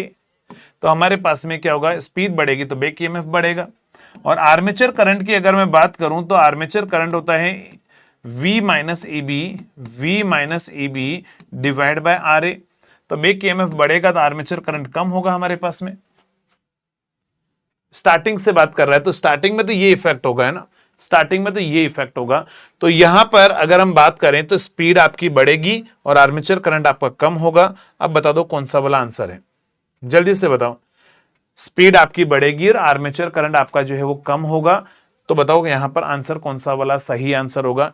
Speed आपकी बढ़नी चाहिए, तो देखो ये आंसर तो नहीं होगा। वैसे भी यहां पर भी देखो स्पीड, यहां स्पीड बढ़ रही है, यहां स्पीड बढ़ रही है, बढ़ रही है, लेकिन यहां पर स्पीड जो है वो उतनी नहीं बढ़ रही है, आपके पास में जो है वो नहीं हो सकता है। स्पीड लीनियरली बढ़ेगी क्योंकि आपके पास में स्पीड और बैक ईएमएफ डायरेक्टली प्रोपोर्शनल होते हैं। तो क्या आंसर आएगा। अब आर्मेचर करंट हमारे पास में क्या होगा, ध्यान रखना, आर्मेचर करंट जो है वो हमारे पास में डिक्रीज होगा। तो यहां पर स्टार्टिंग में क्या होगा, तो स्टार्टिंग में आर्मेचर करंट कांस्टेंट रहेगा, सडनली डिक्रीज होगा फिर बढ़ेगा, नहीं, ऐसा नहीं हो सकता है, ऐसा भी नहीं हो सकता है। आर्मेचर करंट में इंक्रीमेंट डिक्रीमेंट होता रहेगा, आप ऐसा बोल सकते हो, है ना, आप ऐसा बोल सकते हो। आप आंसर बी सी को कंसिडर कर सकते हो, क्योंकि बी में भी क्या है, बी में भी करंट उसने कम हुआ फिर बढ़ा, फिर बढ़ा, फिर बढ़ा, ऐसा नहीं होगा। ये तो इनवर्सली प्रोपोर्शनल का नहीं हो रहा है। बी आंसर आप लगा सकते हैं ना, बी आंसर आप लगा सकते हैं, उसमें थोड़ा बहुत वेरिएशन चल सकता है। सी वाला आंसर तो नहीं हो, बी नहीं हो, सॉरी सी आंसर हो सकता है आपका ना, बी नहीं होगा, बी होगा, बी कैसे होगा, बी नहीं हो सकता है, सी आंसर होगा, सी आंसर होगा। क्योंकि यहां पर जो हमारे पास में स्पीड है वो हमारे पास में बढ़ रही है ना, यहां पर स्पीड जो है वो हमारे पास में क्या होगी, बढ़ेगी। बी भी हो सकता है, बी कैसे हो सकता है, बी में इनवर्सली प्रोपोर्शनल में अगर वो ले रहा है, एक तो अजीब इन्होंने कर दिया हुआ है। चलो एक बार एक काम करते हैं, इसको मैं एक बार चेक करूंगा कल के आंसर क्या है इसका। भाई कॉन्सेप्ट आपको समझ में आ गया। बाकी मेरे अकॉर्डिंग आंसर जो है वो सी होना चाहिए ना, सी आंसर होना चाहिए, क्योंकि देखो करंट कांस्टेंट नहीं रह सकता है, तो ये आंसर तो होगा नहीं डी के अंदर, बी और सी में से कोई एक आंसर होगा। बट यहां ध्यान, हाँ ठीक है समझना, ऐसे अगर आप ऐसे समझोगे कि इनिशियली देखो करंट बढ़ रहा है, इनिशियली ये बोल रहा है करंट बढ़ रहा है, और यहां पर बोल रहा है कि इनिशियली जो है वो करंट है वो डिक्रीज हो रहा है। तो आप मुझे बताओ, जब मोटर को आप स्टार्ट करोगे तो स्टार्टिंग में इनिशियली करंट बढ़ेगा, हाँ समझना, वही मैं आपको बोल रहा हूं कि यहां पर अगर आपकी स्पीड बढ़ेगी, स्पीड बढ़ेगी तो करंट हमारे पास में जो है वो क्या होगा, कम होना चाहिए। ठीक है, बी लगा सकते हो। एक बार मैं देख लूंगा इसको, कल देखेंगे एक बार कि ये क्वेश्चन जो है वो एक बार कुछ इसमें एरर तो नहीं है, कुछ दिक्कत तो नहीं है, क्योंकि यहां पर एक कर्व यहां पर भी मिसिंग है, एक कर्व वहां पर भी मिसिंग है, उसमें कुछ कर्व नहीं दिया हुआ है। चलिए तो बी देखते हैं, बी अभी आप सही कर लो, बी सही कर लो, बी को सही मान लो, बाकी मैं कल और आपको चेक करके बताऊंगा ना। चलिए नेक्स्ट अगले क्वेश्चन का आंसर जो है वो क्या होगा, चलिए जल्दी से बताओ इसका आंसर क्या आएगा, क्या आंसर आएगा। आपसे बोला है क्वेश्चन के अंदर 6 pole lap wound DC machine है, आर्मेचर में 720 कंडक्टर है, आपसे बोला है draws 50 ampere from supply, 50 ampere supply से ले रहा है, what is the flux distribution produced by armature reaction per pole. ध्यान रखना, आर्मेचर रिएक्शन पर पोल से फ्लक्स डिस्ट्रीब्यूशन आपसे पूछा गया है। चलो जल्दी से बताओ, आपके पास में आर्मेचर फ्लक्स की वेवफॉर्म क्या होता है? आर्मेचर, ध्यान रखना आपसे क्या बोला हुआ है, आर्मेचर रिएक्शन पर पोल। तो देखो एम्पियर इंटू टर्न दे रखा है, ध्यान रखना एम्पियर इंटू टर्न होता है हमारे पास में MMF. MMF ampere into turn क्या होता है? एमएमएफ। और एमएमएफ की वेवफॉर्म की अगर हम बात करें तो वो होता है ट्रायंगुलर। आर्मेचर एमएमएफ क्या होता है? वो होता है ट्रायंगुलर। ठीक है, तो आपका आंसर यहां पर क्या होगा? आर्मेचर एमएमएफ जो है वो ट्रायंगुलर होगा, मतलब रेक्टेंगुलर आपका आंसर तो नहीं हो सकता है। अब ट्रायंगुलर, ट्रायंगुलर में से एक आंसर होगा। चलो अब जल्दी से बताओ सी और डी में से क्या आंसर होगा? सी और डी में से क्या आंसर होगा? सी और डी में से क्या आंसर होगा?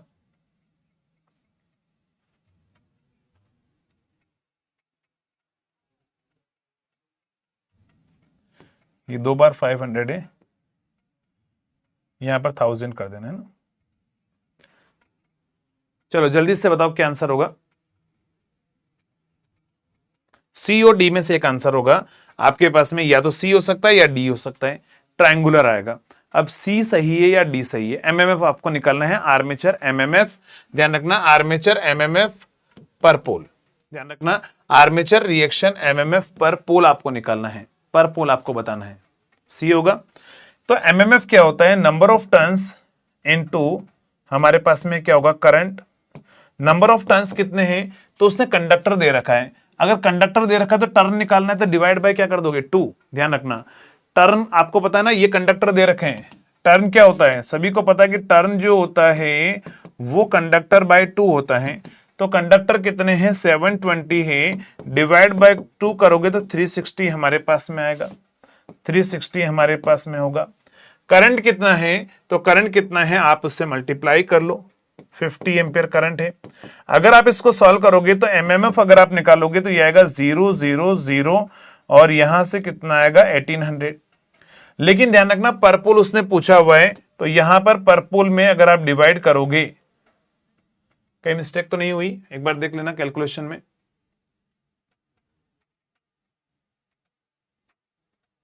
ठीक है, अब यहां से अगर आप करोगे पर पोल तो 300 आना चाहिए।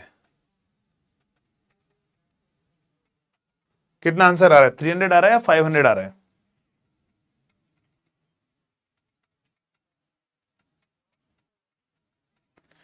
नहीं, ये तो एमएमएफ आ रहा है, पर पोल पूछा हुआ इन्होंने, आर्मेचर रिएक्शन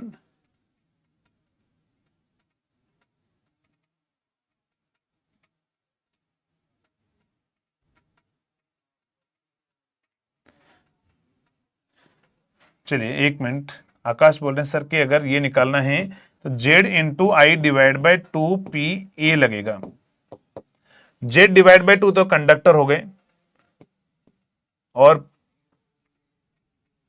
अच्छा ये आपके पास में टोटल आर में, ठीक है समझना, यहां पर जो है समझना अपन ने करंट पूरा ले लिया, जबकि आपको पता है कि आर्मेचर के कंडक्टर में जो करंट होता है, समझना आर्मेचर कंडक्टर में जो करंट होता है वो लिखो, आर्मेचर करंट जो होगा, आर्मेचर कंडक्टर करंट जो होगा वो कितना होता है? आपको सभी को पता है आर्मेचर कंडक्टर में जो करंट होता है वो तो IA डिवाइड बाय A होता है ना। ठीक है, अपन ने यहां मिस्टेक की कि IA डिवाइड बाय A जो है वो हमारे पास में आर्मेचर कंडक्टर में करंट होगा। ये ध्यान रखना, टोटल करंट दे रखा है ना, तो आर्मेचर अगर रिएक्शन एमएमएफ निकालना है तो आर्मेचर रिएक्शन के अंदर आर्मेचर कंडक्टर का करंट लेना पड़ेगा, तो आर्मेचर कंडक्टर का करंट तो IA बाई A होगा, ये आपको लेना है। फिर आप एमएमएफ निकालोगे, तो क्या आएगा? Number of turns into current में IA डिवाइड बाय A हमारे पास में रहेगा। तो नंबर ऑफ टर्न्स कितने हैं? नंबर ऑफ टर्न्स उसके आपको दिया हुआ है, Z बाई 2 कर दो 360, तो यहां पर आप 360 नंबर ऑफ टर्न लोगे, 360। आर्मेचर करंट कितना है? 50। पैरेलल पाथ कितना है? लेप वाइंडिंग में है, तो डिवाइड बाय 6 आप कर लो, तो यहां से आ जाएगा हमारे पास में, ये आएगा 3000 डिवाइड बाय हमारे पास में क्या होगा? तो यहां से आएगा 360 इंटू 50 डिवाइड बाय 6, और पर पोल आपको निकालना है, तो पोल का भी आप यहां पर डिवाइड कर लो, तो यहां से हमारे पास में क्या आएगा? N into IA divide by, चलो इस फॉर्मूले को मैं आपको फिर से लिखा देता हूं। एक तो वेवफॉर्म आपकी आएगी एमएमएफ, वेवफॉर्म यहां पर जो आएगी वो हमारे पास में रहेगी, वेवफॉर्म की अगर मैं बात करूं तो वो तो होगी ट्रायंगुलर, ट्रायंगुलर, और अगर आपको आर्मेचर कंडक्टर एमएमएफ निकालना है तो आर्मेचर कंडक्टर एमएमएफ निकालना है, तो एमएफ निकालने का मतलब है एन इंटू आई ए, लेकिन ये आर्मेचर करंट क्या होगा, डिवाइड बाय ए होगा, क्योंकि एक कंडक्टर में इतना ही करंट होता है। और नंबर ऑफ टर्न्स निकालना है तो जेड बाई 2 कर दूं, पर पोल निकालना है तो पी कर दूं। तो इसके अकॉर्डिंग आंसर क्या आ रहा है ये बताओ, एक बार जल्दी से कैलकुलेटर से कैलकुलेशन करो। 50 डिवाइड बाय 6 इंटू 6। अब जल्दी से बताओ इसके अकॉर्डिंग क्या आंसर आ रहा है, क्या आंसर आ रहा है।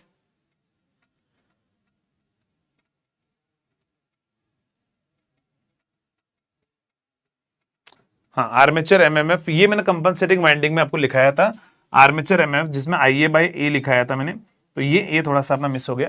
तो जल्दी से बताओ आंसर क्या आ रहा है, 1000 आ रहा है या 500 आ रहा है, 500 आ रहा है।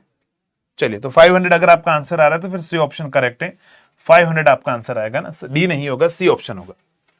नेक्स्ट, चलिए इस क्वेश्चन का आंसर क्या होगा जल्दी से बताओ, इसको नहीं, इस क्वेश्चन का आप आंसर बताओ जल्दी से, क्या आंसर होगा। 500 आ रहा है, ठीक है। चलिए इस क्वेश्चन का आप आंसर बताओ, क्या आंसर होगा।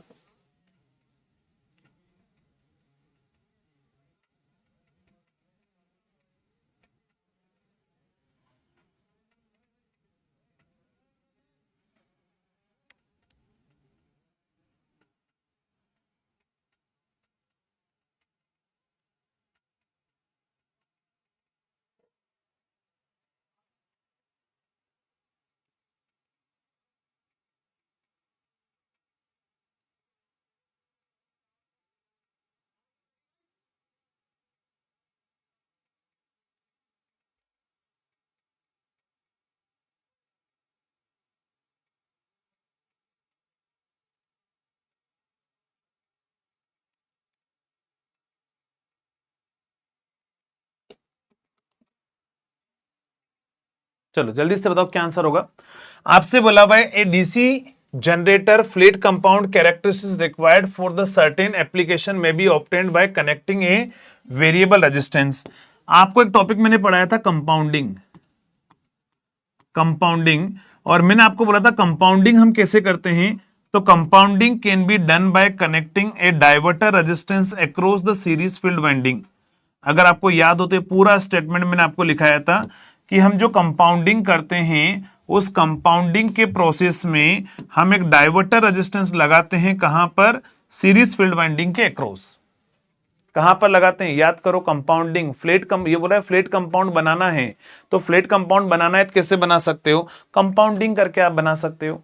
तो कंपाउंडिंग करने के लिए आप यहां पर एक डाइवर्टर रेजिस्टेंस जो है वो कनेक्ट करोगे, है ना, डाइवर्टर रेजिस्टेंस कनेक्ट करोगे तो आंसर क्या आएगा हमारे पास में, आंसर आएगा हमारे पास में आर एक्सटर्नल लगाएंगे, सीरीज फील्ड वाइंडिंग के अक्रॉस लगाएंगे ना, तो series with the series field winding नहीं, across the series field winding, तो आंसर आएगा option A. Parallel the shunt field winding में नहीं रहेगा, आंसर आएगा ऑप्शन ए। चलिए कोई आंसर अभी भी दे रहा है, डी नहीं होगा, हमारे पास में क्या होगा, ऑप्शन आएगा ए, ऑप्शन हमारे पास में करेक्ट आंसर रहेगा। चलो ये क्वेश्चन है, इस क्वेश्चन को अगर आप चाहो तो आप जो है वैसे ही कर सकते हो, बिना पेन चलाए, थोड़ा सा दिमाग लगाओ, आंसर आपका आ जाएगा। जल्दी से बताओ क्या आंसर आएगा इसका। हाँ, सबसे पहले ओवर के लिए डिजाइन करते हैं, फिर फ्लैट पर लेकर आते हैं, फिर अंडर पर लेकर आते हैं, ये सब आपको पता होगा। चलो जल्दी से बताओ क्या आंसर आएगा। आपसे बोला उसने क्वेश्चन में 50 kilowatt DC shunt motor loaded to draws the rated armature current at any given speed.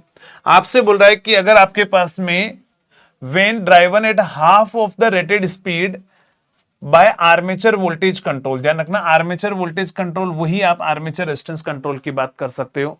और नेक्स्ट बोल रहा है आपके पास में field weakening control, field flux control से भी अपन कर रहे हैं, तो आपसे पूछा हुआ है पावर क्या होगा।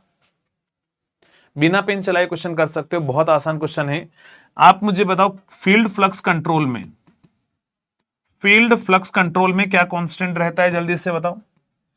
फील्ड फ्लक्स कंट्रोल में क्या कांस्टेंट रहता है, और आर्मेचर रेजिस्टेंस कंट्रोल में क्या कांस्टेंट रहता है, आर्मेचर रेजिस्टेंस कंट्रोल में क्या कांस्टेंट रहता है। तो आपको सभी को पता है फील्ड फ्लक्स कंट्रोल में फ्लक्स वेरी होता है ना, फ्लक्स वेरी होता है तो टॉर्क हमारा वेरी होता है, पावर यहां पर क्या होता है, कांस्टेंट रहता है। फील्ड फ्लक्स कंट्रोल में क्या होता है, हमारे पास में जो है फ्लक्स वेरी हो, टॉर्क वेरी होता है, क्योंकि टॉर्क जो है वो directly proportional to phi into I A होता है। और फील्ड फ्लक्स के कंट्रोल में हम फील्ड वाइंडिंग के सीरीज में रेजिस्टेंस लगाते हैं और उसकी वजह से हमारा फ्लक्स चेंज होता है, टॉर्क हमारा वेरिएबल होता है, पावर कांस्टेंट होता है। तो उसने बोला हुआ है कि यहां पर जो पावर है, ध्यान रखना 50 किलोवाट की शंट मोटर है, 50 किलोवाट की शंट मोटर है, तो दूसरे वाले केस में जो है ध्यान रखना हमारा पावर है वो कांस्टेंट रहेगा, वो चेंज नहीं हो सकता है। पावर कांस्टेंट रहेगा, इसका मतलब ये आंसर नहीं हो सकता है, ये नहीं हो सकता है, ये और ये दोनों में से कोई एक आंसर होगा। क्या बोला मैंने, इन दोनों में से कोई एक आंसर होगा। चलिए, अगर इन दोनों में से कोई एक आंसर होगा तो आप मुझे बताओ अब आंसर कौन सा होगा। फील्ड वीकनिंग कंट्रोल या फील्ड फ्लक्स कंट्रोल के अंदर जो है हमारे पास में क्या होगा, हमारे पास में जो है पावर कांस्टेंट रहेगा, बस उसके रेस्पेक्ट में आप आंसर बता सकते थे। तो ये दो ऑप्शन नहीं हो सकते क्योंकि पावर यहां पर चेंज हो रहा है, जो कि उस मेथड में पॉसिबल नहीं है। तो बताओ बी और डी में से क्या आंसर होगा। डी क्यों बता रहे हो, डी क्यों बता रहे हो, आप मुझे बताओ। यहां पर जो हमारे पास में, अगर मैं बात करूं बी और डी में से, तो हमारे पास में यहां पर क्या आंसर हो गया, बी होगा या डी होगा समझना। उसने बोला कि हाफ स्पीड है, ध्यान रखना, उसने क्या बोला, at half speed by armature voltage control, half speed पर वो आर्मेचर वोल्टेज कंट्रोल में जा रहा है। तो बताओ पावर उसका कांस्टेंट रहेगा क्या। अरे पावर कांस्टेंट रहेगा क्या, पावर तो चेंज होगा कि नहीं होगा। स्पीड कम हो रही है तो पावर आपका वेरिएबल होगा कि नहीं होगा, बस ये बता दो। अरे स्पीड अगर कम हो रही है तो पावर आपका वेरिएबल होगा कि नहीं होगा। यहां पर तो आपको सभी को पता है पावर इज इक्वल टू होता है बेटा torque into omega, power equal to होता है टॉर्क इंटू ओमेगा। तो टॉर्क तो आपको पता है आर्मेचर रेजिस्टेंस कंट्रोल में टॉर्क कांस्टेंट रहता है। अरे आर्मेचर रेजिस्टेंस कंट्रोल में टॉर्क कांस्टेंट रहता है, स्पीड अगर आपकी हाफ होगी तो पावर भी तो हाफ होगा ना। तो आंसर क्या आएगा, बी ऑप्शन आएगा। समझ में आ गया, जल्दी से बताओ, एक बार जल्दी से बताओ, समझ में आ गया बी ऑप्शन क्यों होगा राइट। क्योंकि आर्मेचर रेजिस्टेंस कंट्रोल में या आर्मेचर वोल्टेज कंट्रोल में हमारा टॉर्क कांस्टेंट रहता है, तो अगर हमारी स्पीड अगर हाफ होगी तो फिर पावर भी हमारा क्या होगा, हाफ होगा। जल्दी से बताओ, ये क्लियर है। तो बस ये पॉइंट याद रखो कि फील्ड फ्लक्स कंट्रोल में जो है पावर कांस्टेंट होता है और आर्मेचर रेजिस्टेंस कंट्रोल के अंदर जो है टॉर्क कांस्टेंट होता है, उसके रेस्पेक्ट में आप आंसर बता सकते हो। बहुत इजी वे में आप आंसर बता सकते हो कि यहां पर टॉर्क कांस्टेंट है तो स्पीड हाफ होगी, तो हमारे पास में पावर भी हाफ हो जाएगा। तो एक बार जल्दी से सभी रिप्लाई कर दो यार, सभी रिप्लाई कर दो, ये समझ में आ गया सभी को। चलिए, अगर आपको ये समझ में आ गया है तो नेक्स्ट बढ़ते हैं अगले एग्जाम्पल पर। नेक्स्ट अगला एग्जाम्पल ये आपके सामने, जल्दी से बताओ क्या आंसर होगा,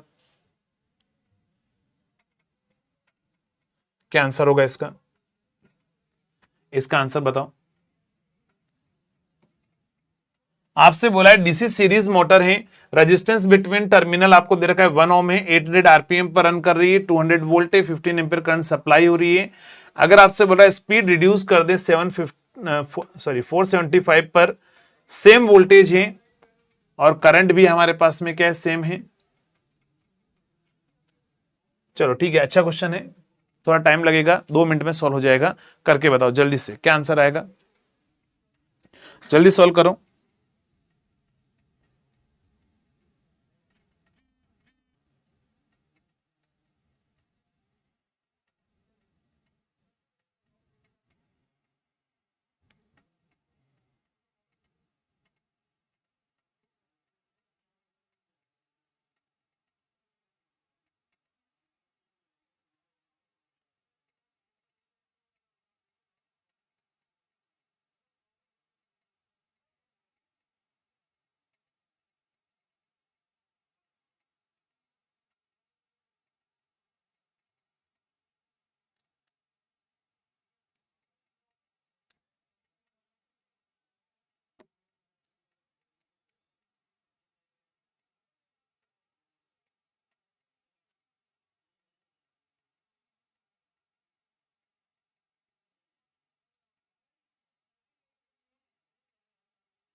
चलो देखो, इस टाइप के क्वेश्चन को अगर आपको जल्दी करना है ना, तो जल्दी करने का तरीका मैं आपको बताता हूँ, है ना, समझना। लेकिन उसके लिए थोड़ा सा चीजें माइंड में पहले से क्लियर चलनी चाहिए, है ना। तो यहाँ पर सभी को पता है कि स्पीड जो है वो directly proportional to A B divide by 5 होती है। तो ये रिलेशन सभी को याद है कि sir N2 by N1 is equal to क्या होता है, AB2 divide by AB1 into 5 1 divide by 5 2। ये हमारे पास में रिलेशन होता है। ये हमारे पास में क्या होगा, रिलेशन होगा। तो N2 divide by N1 is equal to AB2 divide by AB1 into 5 1 by 5 2, ये हमारे पास में रहेगा। अगर मैं यहां पर इस रिलेशन में देखूं तो उसने क्वेश्चन में क्या बोला, ध्यान रखना। अब यहां से गलती से ये बोल रहा है कि वो डीसी सीरीज मोटर है, ये तो आप देखोगे उसने बोला सप्लाई से कितना करंट ले रही है, 15 एम्पियर, ये पहले केस में ना। तो पहले केस में मैं बात करूं, IA1 करंट कितना है, 15 एम्पियर है। यहां पर सप्लाई का वोल्टेज V कितना है, 200 वोल्ट है।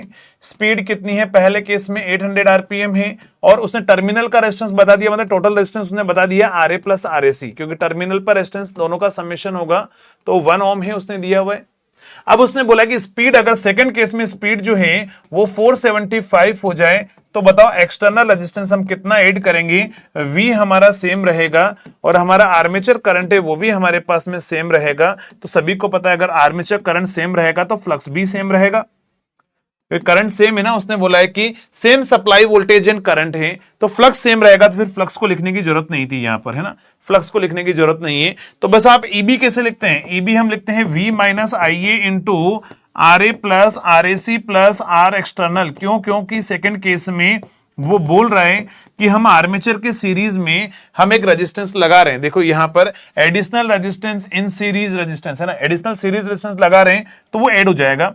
और पहले केस में क्या होगा, तो वो होगा हमारे पास में V minus IA1 into R A, V minus IA1 into R A. तो देखो यहां पर N2 आपको निकालना है, नहीं N2 आपको दे रखा है ना, N2 475 आपको दे रखा है, बस इसको सॉल्व कर लो। 475 दे रखा है। पहले केस में स्पीड कितनी है, तो पहले केस में स्पीड 800 है, 800 है। सप्लाई का वोल्टेज कितना है वो पुट कर दो, वोल्टेज है 200 माइनस, यहां पर करंट दोनों केस में सेम है, उसने बोला 15 एम्पियर करंट ले रहे हैं, सेम है। R A plus R A सी 1 है, आर एक्सटर्नल हमारे पास में रहेगा, 200 वोल्ट है, माइनस 15 एम्पियर है, आर ए कितना है, 1 है। बस सॉल्व कर लो, आंसर आ जाएगा। अब बता दो क्या आंसर आ रहा है। 5 ओम आ रहा है, जो भी आ रहा है आप एक बार सॉल्व करके बताओ। यहां से 15 माइनस कर लो, 185 बचेगा, उधर मल्टीप्लाई कर लो। तो यहां से 185 उधर मल्टीप्लाई करोगे तो ये 200 में से 15 जाएगा, 185 बचेगा। तो ये आएगा 185 minus 15 into R external equal to कितना आएगा, 475 डिवाइड बाय 800 इंटू 185। अब इसको सॉल्व करके बताओ यार कितना आंसर आ रहा है। डी आंसर आ रहा है, क्या आ रहा है, डी ही आ रहा है। तो आपको इस तरीके से इसको सॉल्व करना पड़ेगा। जल्दी से कैलकुलेटर से सॉल्व करो कि यहां पर 475 डिवाइड बाय 800, 185, 185, 15 आर एक्सटर्नल को उधर ले जाओ, माइनस कर लो, सॉल्व कर लो, कितना आंसर आ रहा है बताओ।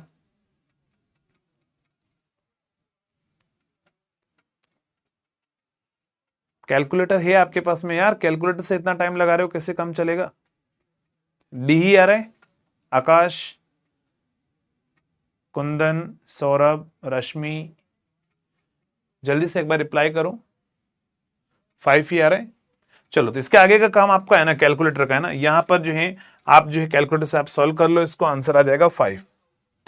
चलो नेक्स्ट अगले क्वेश्चन में आंसर क्या आएगा बताओ। चलिए ये उसी टाइप का क्वेश्चन है, अब आप इसको सॉल्व करो। ये भी सेम उसी टाइप का क्वेश्चन है, उसमें न्यू स्पीड पूछी है, वहां पर एक्सटर्नल रेजिस्टेंस पूछा था। इससे पहले वाले क्वेश्चन में एक्सटर्नल रेजिस्टेंस पूछा था, इसमें एक्सटर्नल रेजिस्टेंस दे दिया है और आपसे पूछे न्यू स्पीड कितनी होगी। सेम फॉर्मूला आपके पास में अप्लाई करो और आंसर बताओ। जल्दी से बताओ क्या आंसर आएगा।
रेजिस्टेंस गलत दिया है इसमें, चलो देख लेते हैं। यहां 6 ओम दे रखा है, 6 ओम है ना, हिंदी में देख लो 6 ओम है ना, 6 ओम करो इसको, 6 एम है, ओम है। और यहां पर जो है ये 12 नहीं है, ये भी ओम है, ये 1 ओम है ना,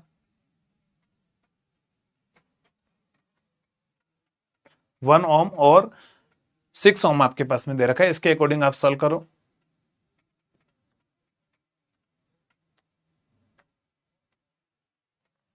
सेम फॉर्मूला अप्लाई करो, N2 divide by N1 equal to EB2 divide by EB1, और EB को आप लिख दो V minus I A into R A plus R A C, R A plus R A C plus R external, क्योंकि series motor दिया है ना उसने, सीरीज मोटर दिया है, ठीक है। और यहां पर बात करें V minus I A one into R A plus R A C, ये हमारे पास में है। चलो अगर हम इसको इसके अकॉर्डिंग आप सॉल्व करते हैं तो यहां पर N2 सेकंड केस में स्पीड आपको निकालनी है। पहले केस में स्पीड दे रखी है उसने 1000 आरपीएम, वोल्टेज कितना दे रखा है उसने, वोल्टेज आपको दिया है उसने 250 वोल्ट, ठीक है। करंट कितना दिया है उसने, करंट आपको दे रखा है 20 एम्पियर है। R A plus R A सी कितना है, तो रेजिस्टेंस जो है वो 1 ओम दे रखा है। एक्सटर्नल रेजिस्टेंस कितना है, 6 ओम ऐड कर रहे हैं। यहां पर 250 वोल्ट दे रखा है। IA1 कितना है, पहले केस में करंट दोनों में सेम रह रहा है, देखो उसने बोला है कि यहां पर जो है टेकिंग द सेम करंट है ना, सेम करंट उसने बोला हुआ है, इसलिए मैं सेम करंट दोनों में लेकर चल रहा हूं। और यहां पर रेजिस्टेंस कितना है, ओनली 1 ओम।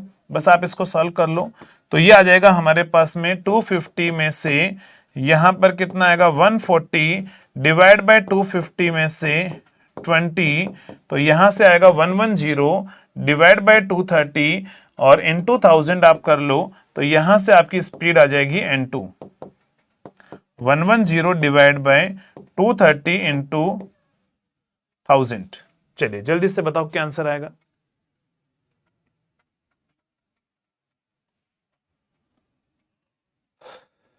क्या आंसर आएगा,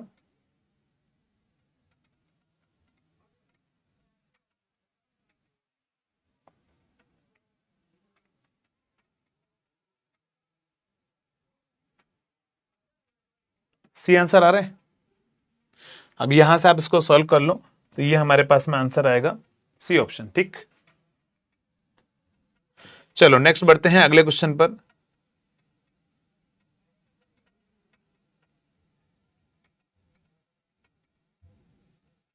इसको रहने दो अभी फिलहाल के लिए। चलो इस क्वेश्चन को करो, इस क्वेश्चन का क्या आंसर होगा जल्दी से बताओ।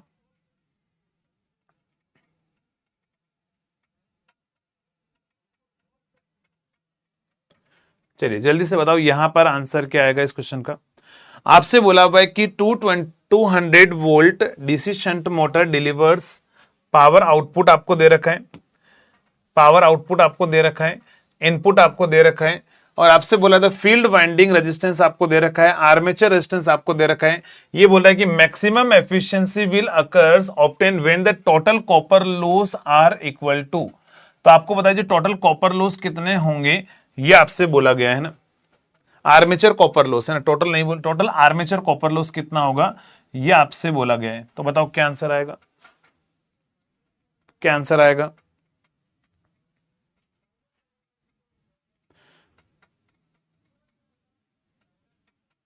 चलिए जल्दी से एक बार रिप्लाई करो।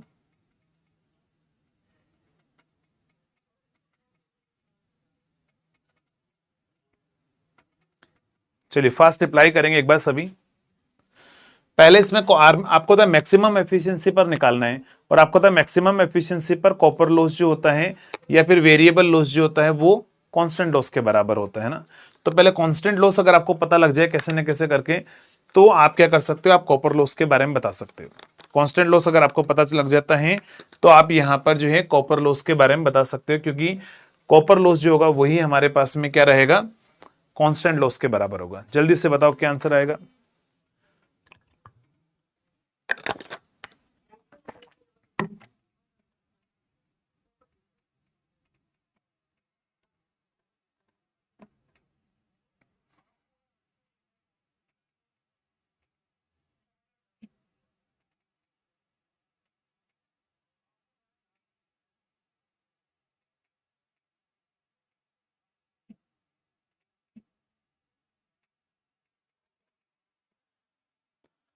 3 किलोवाट। चलो समझना, देखो समझना, क्वेश्चन अच्छा है, थोड़ा सा दिमाग लगाना पड़ेगा, इतना भी आसान क्वेश्चन नहीं है कि 3 किलोवाट आप लगा दीजिए। देखो समझना, यहां पर उसने क्या बोला, एक शंट मोटर है। चलो शंट मोटर है तो शंट मोटर का डायग्राम बना लो। सबसे पहले ये शंट मोटर है। अगर मैं यहां पर शंट मोटर की अगर मैं बात करूं तो शंट मोटर में उसने क्या बोला, आउटपुट इतना मिल रहा है, इनपुट इतना दिया है।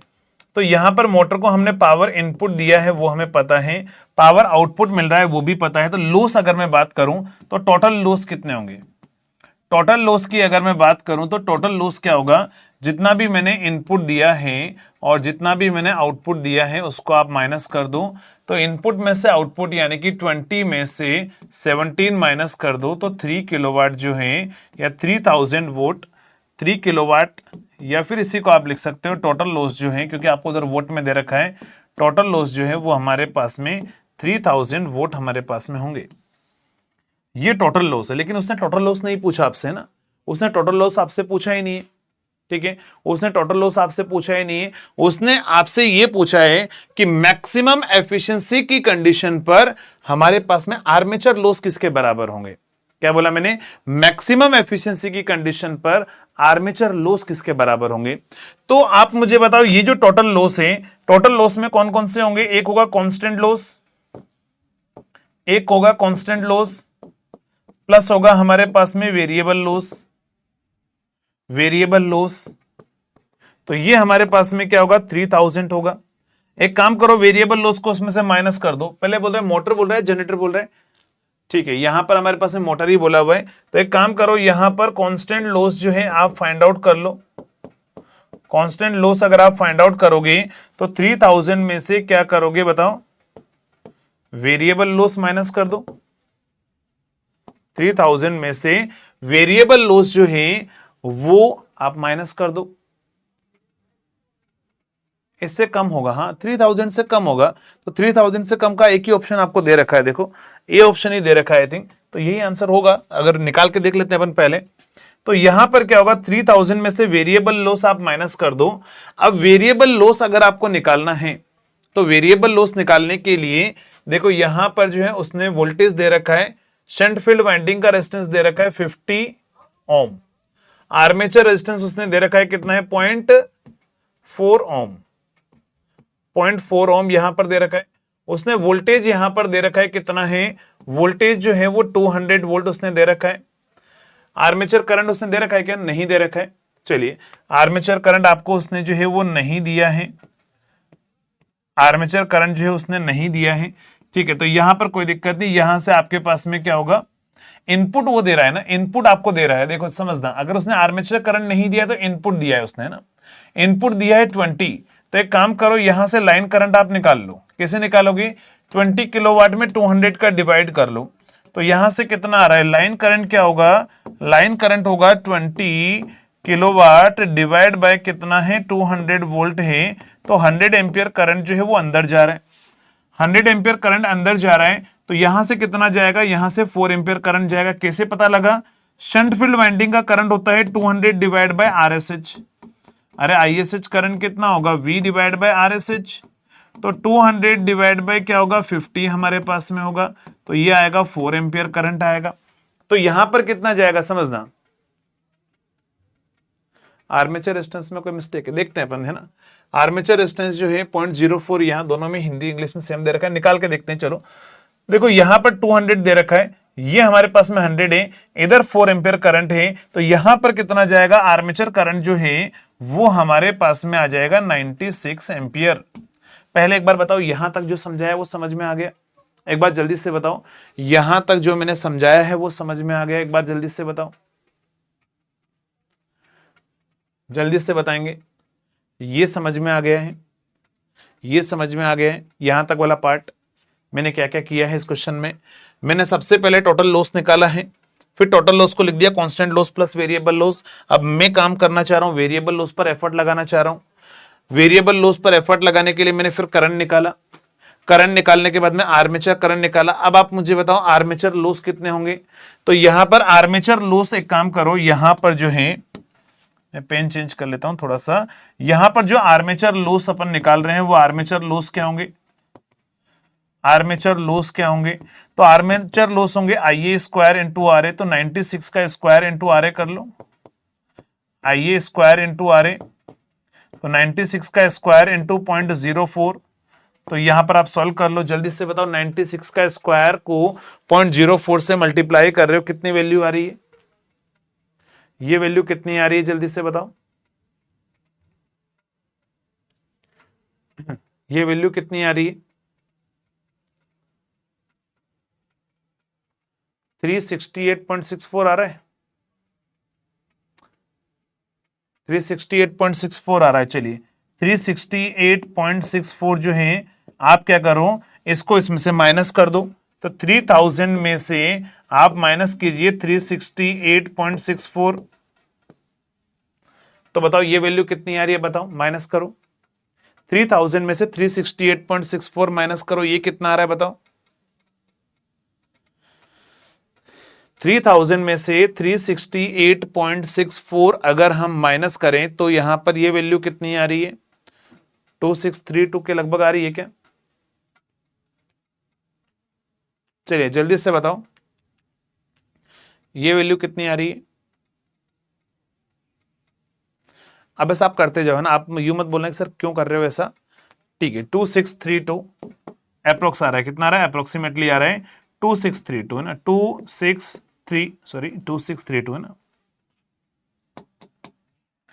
2631.36, चलिए तो ये वैल्यू आ रही है, तो ये हमारे पास में क्या है, कांस्टेंट लॉस, ठीक है। अब ये तो कांस्टेंट लॉस आया है, शंट का नहीं लेंगे, शंट का लॉस तो यही तो पता है ना आपको कि शंट लॉस जो है वो कांस्टेंट लॉस होता है, शंट फील्ड वाइंडिंग का लॉस, अरे याद है कुछ, अगर मान लो आपने क्रैश कोर्स में भी पढ़ा हो या फिर आपने क्लास में पढ़ा हो, तो बेकायदा मैंने नोट करके लिखाया था कि बेटा शंट मोटर का जो लॉस होता है, कॉपर लॉस, वो एक कांस्टेंट लॉस होता है, वो वेरिएबल लॉस में इंक्लूड नहीं होता है, क्योंकि शंट फील्ड वाइंडिंग का करंट जो है वो हमारे पास में कांस्टेंट करंट होता है ना, समझ में आ रहा है आपको, शंट फील्ड वाइंडिंग का जो लॉस है वो क्या होता है, वो तो हमेशा कांस्टेंट लॉस होता है, वो वेरिएबल होता ही नहीं है। तो मैंने आपको लिखाया था कि शंट फील्ड लॉस हमेशा कॉपर लॉस में, सॉरी कांस्टेंट लॉस में इंक्लूड होंगे, वेरिएबल लॉस में इंक्लूड नहीं होंगे ना। थ्योरी भूलने लग गए, नहीं बेटा थ्योरी जो है नहीं भूलना है, थ्योरेटिकल मैं आपको बोल रहा हूं, थ्योरी बैकएंड पर रिवीजन करते रहो है ना, थ्योरी रिवाइज करनी पड़ेगी, और रिवीजन करने के लिए सबसे बेस्ट है जो क्रैश कोर्स में मैंने करवाए 2-2 घंटे में जो टॉपिक करवाए हैं उसको लेकर रिवीजन कर लो, क्योंकि थ्योरी मोस्ट इंपॉर्टेंट है। अगर थ्योरी नहीं, 50% थ्योरी क्वेश्चन आएंगे यार, न्यूमेरिकल तो एडवांटेज है, वो तो एडिशनल है, लेकिन थ्योरी जहां पर जो हमारा स्ट्रॉन्ग जोन है उसके क्वेश्चन तो हम सही करें, और बाकी न्यूमेरिकल भी हम कर रहे हैं, तो यहां से और एडिशनल और कर लोगे तो आपके पास में काफी प्लस पॉइंट हो जाएगा, थ्योरी नहीं भूलना है ना। तो यहां पर ध्यान रखना कांस्टेंट लॉस में शंट लॉस इंक्लूड हो चुके हैं, और अब आप मुझे बताओ, ये तो ध्यान रखना, ये मैंने नॉर्मल कैलकुलेशन की है, बट उसने ये नहीं पूछा, उसने नॉर्मल में कॉपर लॉस नहीं पूछा है ना, ध्यान रखना, उसने ऐसा नहीं पूछा आर्मेचर कॉपर लॉस बताओ, नहीं, उसने ये पूछा कि मैक्सिमम एफिशिएंसी की कंडीशन पर आर्मेचर कॉपर लॉस किसके बराबर होंगे। तो आप मुझे बताओ, आर्मेचर कॉपर लॉस ही तो वेरिएबल लॉस होते हैं, अरे आर्मेचर कॉपर लॉस ही तो वेरिएबल लॉस होते हैं, और मैक्सिमम एफिशिएंसी पर वेरिएबल लॉस कांस्टेंट लॉस के बराबर होता है ना। अगर हम बात करें यहां पर एट मैक्सिमम एफिशिएंसी, अगर मैं बात करूं, मुझे क्वेश्चन में उसने पूछा है मैक्सिमम एफिशिएंसी पर, तो एट मैक्सिमम एफिशिएंसी मुझे तो पता है कि वेरिएबल लॉस जो होगा, वेरिएबल लॉस वो किसके इक्वल होगा, कांस्टेंट लॉस के बराबर होगा। तो वेरिएबल लॉस कांस्टेंट लॉस के बराबर होगा, मैंने आपको पहले ही बोला था वेरिएबल चीज कांस्टेंट के पास में जा सकती है, लेकिन हाँ कांस्टेंट चीज वेरिएबल के पास में नहीं आ सकती है। तो मैक्सिमम एफिशिएंसी पर जो हमने वेरिएबल लॉस निकाल, जो कांस्टेंट लॉस निकाले हैं ना, तो वेरिएबल लॉस हमारे इसी के बराबर होंगे। तो इसका मतलब वेरिएबल लॉस जो है वो आर्मेचर कॉपर लॉस ही होता है, और वो 2632 या 31 पॉइंट समथिंग अराउंड जो है अप्रोक्सीमेटली, ये आपके पास में आ रहा होगा वेरिएबल लॉस। और वेरिएबल लॉस में क्या आएगा, ध्यान रखना, वेरिएबल लॉस में मैंने आपको बोला था कि आर्मेचर कॉपर लॉस ही वेरिएबल लॉस होता है शंट में।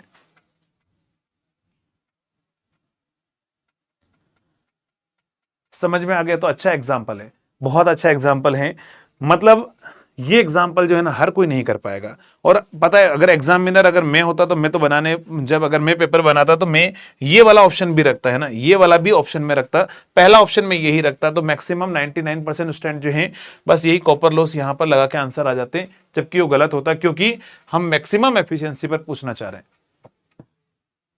जल्दी से बताओ, समझ में आ गया? क्लियर है? क्लियर है सभी को? समझ गए? तो काफी अच्छा एग्जाम्पल है। अगर इस तरह का एग्जाम्पल आपको देखने को मिले कहीं पर तो डेफिनेटली थोड़ा सा अवेयर रहें, बचें गलती करने से ना, क्योंकि नेगेटिव मार्किंग 1/3 हो चुकी है, पता है ना। इसको भी रहने दो, इसको नहीं करते हैं अभी, पहले हम इनको करते हैं। चलो इस क्वेश्चन का आप आंसर बताओ, इस क्वेश्चन का आंसर बताओ। आपसे बोला हुआ है कि यहां पर the speed control of DC shunt motor, the speed control of DC shunt motor, DC shunt motor in both direction can be obtained bye. ये बोला है speed control DC shunt motor की दोनों डायरेक्शन में हमें स्पीड कंट्रोल करनी है, तो वो हम कैसे कर सकते हैं? तो सभी को पता है एक ही मेथड होता है जो दोनों डायरेक्शन में स्पीड कंट्रोल कर सकता है, वो है वार्ड लियोनार्ड इलिग्नर सिस्टम, है ना। आर्मेचर रेजिस्टेंस, कोई आंसर ए भी बता रहा है? बेटा रविंद्र ए नहीं आएगा यार, ए तो आर्मेचर रेजिस्टेंस कंट्रोल तो speed below the rated speed करता है ना।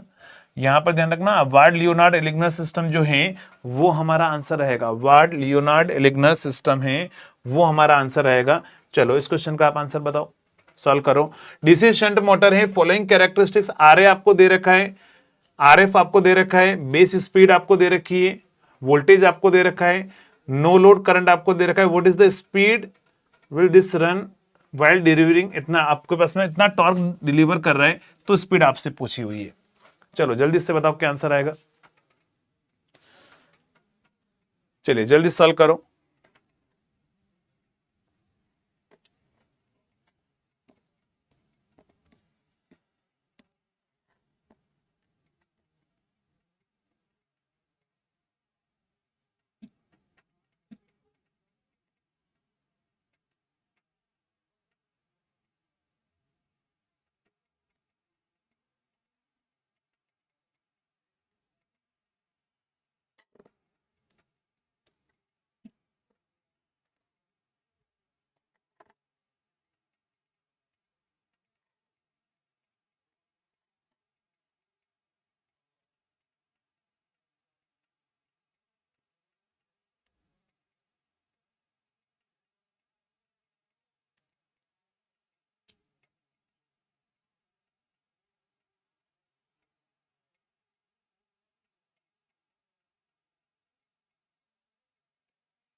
चलो जल्दी से बताओ क्या आंसर आएगा। आपसे बोला है डीसी शंट मोटर है, तो शंट मोटर का आप डायग्राम बना लो। अगर आप यहां पर डायग्राम बनाओगे तो यहां पर डायग्राम में क्या आएगा, शंट मोटर में वोल्टेज आपको दे रखा है, कितना है 250 वोल्ट है। शंट फील्ड वाइंडिंग का रेजिस्टेंस कितना है, वो 200 ओम है। आर्मेचर रेजिस्टेंस कितना है, वो हमारे पास में 0.5 ओम है, 0.5 ओम है।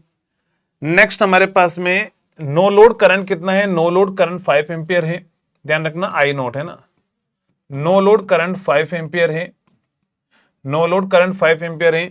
What will be the speed this run while delivering, ये बोल रहा है कितनी स्पीड पर वो रन करें जब इतना टॉर्क डेवलप करें। तो ध्यान रखना टॉर्क कितना दे रखा है, जब वो टॉर्क 150 न्यूटन इंटू मीटर का टॉर्क डेवलप कर रही है, तो आपसे पूछा हुआ है उस टाइम पर उसकी स्पीड कितनी होगी। क्या बोला मैंने, वो बोल रहा है कि 150 न्यूटन इंटू मीटर का जब टॉर्क डेवलप करे तब बताओ स्पीड कितनी होगी। तो यहां पर ध्यान रखना ये स्पीड कब है, ये नो लोड पर स्पीड है। क्या बोला मैंने, नो लोड पर स्पीड है आपके पास में, और आपसे स्पीड पूछी हुई है इतने टॉर्क डेवलप कर रही है तब वहां पर। तो देखो आप ऐसा कर सकते हो कि अगर आपको ये पता है कि यहां पर पावर इज इक्वल टू क्या होता है, आप दो तरीके से यूज कर सकते हो, N2 divide by N1 is equal to EB2 divide by EB1 से भी आप सॉल्व कर सकते हो, उसमें भी कोई दिक्कत नहीं है। अब बात यह आती है कि सर N2 ठीक है, अब मुझे स्पीड निकालनी है सेकंड केस में, पहले केस में मुझे स्पीड उसने दे रखी है कितनी है 1000 आरपीएम। देखो नो लोड पर समझना, पहले उसने जो स्पीड दे रखी है 1000, कब? जब करंट हमारे पास में कितना है IA1, करंट कितना है 5 एम्पियर करंट है, तब उसने दे रखा है। और यहां पर अगर मुझे कैसे न कैसे करके अगर मान लो IA2 सेकंड केस में करंट पता लग जाए तो मैं यहां पर सॉल्यूशन कर सकता हूं। तो यहां पर अगर आप इसको सॉल्व करोगे तो यहां पर क्या आएगा, देखो EB2 क्या होगा V minus IA2 into RA, और यहां पर क्या आएगा V माइनस IA1 इंटू क्या होगा RA। ये हमारा रिलेशन होगा। N2 मुझे निकालना है, N1 मुझे दे रखा है 1000 है, N1 मतलब नो लोड वाला केस है ना। तो यहां पर आप मुझे बताओ, अगर मैं इसके अकॉर्डिंग बात करूं तो V कितना दे रखा है 200 मुझे उसने दे रखा है। आर्मेचर करंट कितना है, V कितना है, सॉरी 250 दे रखा है ना, V कितना दे रखा है 250 दे रखा है। आर्मेचर करंट कितना दे रखा है, तो आर्मेचर करंट आपको यहां पर निकालना पड़ेगा। ये क्या है, नो लोड पर ये करंट ड्रॉ कर रही है ना, ड्रॉ करने का मतलब है यहां से 5 एम्पियर करंट जा रहा है। तो यहां से अगर मैं बात करूं इसमें से करंट कितना जाएगा, तो ये शंट फील्ड वाइंडिंग का करंट निकाल लो। ये क्या है 250 डिवाइड बाय 200 हो जाएगा। तो यहां से आप सॉल्व करो कितना आएगा 125 डिवाइड बाय क्या होगा 100, तो 1.25 है ना, 1.25 एम्पियर करंट इधर जाएगा। तो यहां से आर्मेचर करंट जाएगा 3.75 एम्पियर। ध्यान रखना यहां पर ये 3.75 एम्पियर करंट जो है वो आपके पास में नो लोड कंडीशन पर जाएगा। 3.75 एम्पियर करंट जो है वो नो लोड कंडीशन पर जाएगा, और ये हो गया 0.5। ठीक है, तो ये एक चीज आपको समझ में आ गई। एक बार जल्दी से बताओ यहां तक मैंने क्या किया है वो समझ में आया? मैं जस्ट रिलेशन यूज कर रहा हूं, मेरा फोकस है कि मैं कैसे न कैसे करके IA2 निकाल लूं। एक बार जल्दी से बताओ ये समझ में आ गया मैंने यहां पर क्या किया है, यहां पर मैंने क्या किया है वो समझ में आ गया? अगर यहां तक समझ में आ गया तो एक बार जल्दी से लिखो। हमने क्या किया है, जो नो लोड पर हमें डेटा दे रखा है, तो पहले केस में जो डेटा दे रखा है बस मैंने निकाल दिया यहां पर, है ना। अब दूसरे केस में मेरा फोकस है ओनली सिर्फ किसको निकालने में, IA2 निकालने में। अगर IA2 आ जाता है, V मेरे पास में 250 है, आर्मेचर रेजिस्टेंस 0.5 है, बस मैं N2 निकाल लूंगा। तो मेरा फोकस है सिर्फ IA2 निकालने में। अब IA2 कैसे निकालेंगे, तो देखो सभी को पता है, क्या पता है, सभी को यह पता है कि torque directly proportional to IA होता है। वैसे थोड़ा सा आपके लिए थोड़ा हाई लेवल का क्वेश्चन हो जाएगा। Torque directly proportional to IA होता है, तो torque is equal to motor constant into IA हमारे पास में एक फॉर्मूला होता है, याद करो। टॉर्क क्या होता है, मोटर कांस्टेंट है ना, मोटर कांस्टेंट अगर आप प्रोपोर्शनल हटाओगे तो मोटर कांस्टेंट इनटू IA रहेगा। और ये जो है अगर मैं बात करूं नो लोड कंडीशन में तो भी टॉर्क डायरेक्टली प्रोपोर्शनल टू, वहां पर भी क्या होगा, तो वहां पर भी क्या होगा हमारे पास में मोटर कांस्टेंट इनटू हमारे पास में क्या रहेगा IA रहेगा। मोटर कांस्टेंट इनटू कितना रहेगा हमारे पास में IA रहेगा। तो देखो यहां पर अगर हम बात करें पहले के दो तरीके निकालने के ना, एक तो मोटर कांस्टेंट से भी निकाल सकते हो, ध्यान रखना दो तरीके हैं क्वेश्चन करने के, आप मोटर कांस्टेंट से भी निकाल सकते हो और आप एक दूसरे तरीके से भी निकाल सकते हो। दोनों तरीका मैं आपको बता दूंगा, बट इजी मोटर कांस्टेंट वाला पड़ेगा।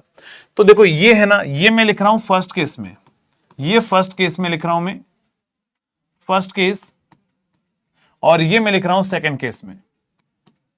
सेकंड केस में, फर्स्ट केस में टॉर्क T1 होगा तो करंट IA1 होगा, सेकंड केस में टॉर्क T2 होगा तो करंट IA2 होगा। लेकिन ध्यान रखना मोटर कांस्टेंट सेम रहता है। एक काम करो, पहले केस में से मोटर कांस्टेंट निकालकर दूसरे केस में ले जाकर पुट कर लो और यहां से IA निकाल लो, क्योंकि T2 मैंने आपको दूसरे केस का T2 मैंने आपको दिया है, टॉर्क दिया है। तो यहां से पहले केस में टॉर्क निकालना पड़ेगा। तो टॉर्क कैसे निकालते हैं, आपको सभी को पता है कि EB इंटू IA जो होता है वो होता है टॉर्क इंटू ओमेगा। तो ओमेगा का डिवाइड कर लो, तो यहां पर पहले केस में EB1 into IA1 divide by omega करके आप T1 निकालो। यहां से Km इंटू IA करके तो है आप निकाल सकते हो, या इसको वैसे भी कैंसिल कर लो, IA1 वैसे ही कैंसिल हो गया हमारे पास में। तो आप यहां से Km मोटर कांस्टेंट की वैल्यू निकाल लो, EB डिवाइड बाय ओमेगा। अरे मोटर कांस्टेंट की वैल्यू कितनी हो जाएगी, EB1 divide by omega, EB1 divide by omega. तो देखो पहले केस में थोड़ा हाई लेवल का हो गया, मैं क्वेश्चन पहले ही बोल रहा हूं आपके लिए कि यहां से EB1 निकालो, EB1 की वैल्यू जो है पहले केस में जो बैक EMF निकालो, और पहले केस की स्पीड आपको दे रखी है तो उसके रेस्पेक्ट में आप क्या करो, यहां से मोटर कांस्टेंट निकाल लो। मोटर कांस्टेंट निकाल कर यहां पुट कर देना, यहां की वैल्यू को उधर डिवाइड कर देना, यहां से IA2 आ जाएगा, IA2 निकाल कर यहां लाके पुट कर देना, क्वेश्चन हो जाएगा। लेकिन मुझे नहीं लगता है क्वेश्चन थोड़ा सा आपको पूछा जाएगा, मुझे लगा इजी क्वेश्चन होगा, बट थोड़ा सा अच्छा लेवल का क्वेश्चन है और इतने हाई लेवल तक वो नहीं जाएगा। बट एक बार ये बताओ, प्रोसेस तो समझ में आ गया? आप भी बोल रहे होंगे सर पता नहीं चला कि आपने कहां से क्या निकाल कर किधर पुट कर दिया है। हाँ, लेकिन जरूर लगा कि अच्छा क्वेश्चन है ना। बार्क डिप्लोमा ट्रेनिंग के बारे में लेवल देखो, कोई हाई लेवल नहीं रहेगा, आप इसको SSC JEE प्री के लगभग बराबर मान सकते हो ना, मेंस तक नहीं जाएगा। प्री के बराबर जो है मान सकते हो, मेंस तक वो नहीं जाएगा। चलो, अगर आप ऐसे नहीं जाना चाह रहे हो ना मोटर कांस्टेंट वाली वैल्यू पर, समझना आप बोलोगे सर मोटर कांस्टेंट वाला चीज समझ में नहीं आई, तो कोई दिक्कत नहीं, मोटर कांस्टेंट वाले पर मत जाओ। आपको एक रिलेशन पता है कि शंट मोटर में सर हमें एक रिलेशन ये पता है कि T2 डिवाइड बाय T1 जो होता है वो IA2 डिवाइड बाय IA1 होता है। अरे ये तो पता है। सेकंड केस का टॉर्क मैंने आपको दे रखा है, सेकंड केस का टॉर्क कितना दे रखा है 150 न्यूटन इंटू मीटर। तो सेकंड केस का टॉर्क मैंने आपको दे रखा है 150 न्यूटन इंटू मीटर। पहले केस का टॉर्क निकाल लो, सेकंड केस का करंट मुझे चाहिए, पहले केस का करंट 3.75 है। अरे ये तो इजी लगेगा, जल्दी से बताओ, ये इजी है। तो पहले केस का टॉर्क निकालना है, तो पहले केस में टॉर्क आपको दिया गया नहीं है ना, पहले केस में देखो टॉर्क दे नहीं रखा है, तो टॉर्क आपको निकालना पड़ेगा। पहले केस में टॉर्क कैसे निकालोगे, तो EB1 into IA1 divide by omega करके आप पहले केस का टॉर्क निकाल लो। तो पहले केस का टॉर्क लाकर आप यहां पुट कर दो, इसमें यहां से IA2 निकाल लो, उस IA2 की वैल्यू को यहां लाके पुट कर दो, आंसर आ जाएगा। अब तो समझ में आ गया, जल्दी से बताओ, अब इजी लगा है? मतलब जब आपका रिप्लाई आना बंद हो जाता है तब मैं समझ जाता हूं कि आपके ऊपर से निकल रहा है ना।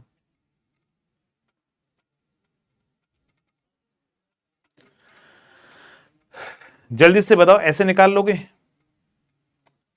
आकाश के बोले सर ऐसे नहीं हो सकता कि टॉर्क निकाल लें पहले का और दूसरे, हाँ वही तो बोल रहा हूं, ऐसा भी कर सकते। हाँ, दूसरे का दिया है तो ये इससे आप निकाल लो, कोई दिक्कत नहीं, इस प्रोसेस से चले जाओ, बट पहले का टॉर्क आपको निकालना पड़ेगा। ठीक? अरे समझ में आया नहीं आया ये तो बता दो यार, यस ना तो बोल दो। बट थोड़ा हाई लेवल का क्वेश्चन है, टेंशन नहीं लेनी अभी इसकी, है ना, इतना हाई लेवल तक वो नहीं जाएगा क्वेश्चंस के अंदर। चलिए, इस क्वेश्चन का नहीं, इसको भी आप रहने दो। इस क्वेश्चन का आंसर बताओ, है ना, ये क्वेश्चन का आंसर बताओ जल्दी से। कभी कभी बाउंसर जाता है, एक आध क्वेश्चन अगर एग्जाम में भी मिले तो छोड़ देना, कोई दिक्कत नहीं यार, क्योंकि देखो हर एक चीज का मतलब मशीन का मैं बात करूं लेवल तो बहुत अपार है ना, बहुत अपार है। तो कभी कभार कोई एक आध क्वेश्चन सेलेक्ट करने में ऐसा हो जाता है हाई लेवल का क्वेश्चन उड़ जाता है, बट कोई दिक्कत नहीं, उससे भी कुछ ना कुछ सीखने को मिलेगा डेफिनेटली। हाँ, सॉल्यूशन करके आप भेज देना उस क्वेश्चन का आंसर। चलो, इस क्वेश्चन का आंसर बताओ, ये क्वेश्चन आपको पूछा जाएगा, ये इस तरह के क्वेश्चन पूछे जाएंगे आपको, तो जो आसान होंगे आराम से, बहुत आसानी से आप कर लोगे।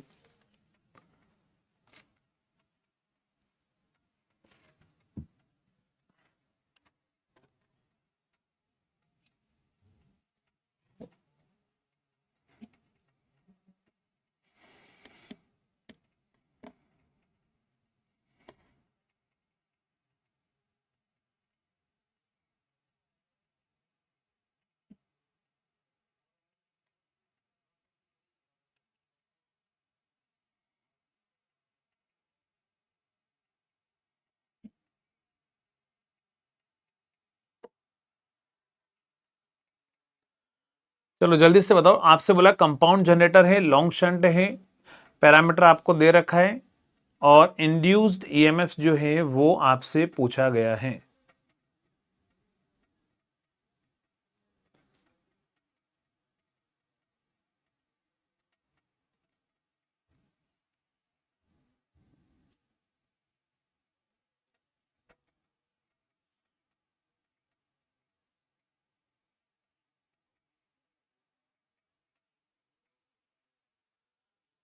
कितना आंसर आ रहा है? चलो, यहां पर बोला हुआ डीसी शंट कंपाउंड जनरेटर है, चलो कंपाउंड जनरेटर लॉन्ग शंट है, तो लॉन्ग शंट अपन बनाते हैं, लॉन्ग शंट हमने बना दिए। लॉन्ग शंट है और उसने बोला वोल्टेज कितना है, तो 220 वोल्ट आपको यहां पर दे रखा है।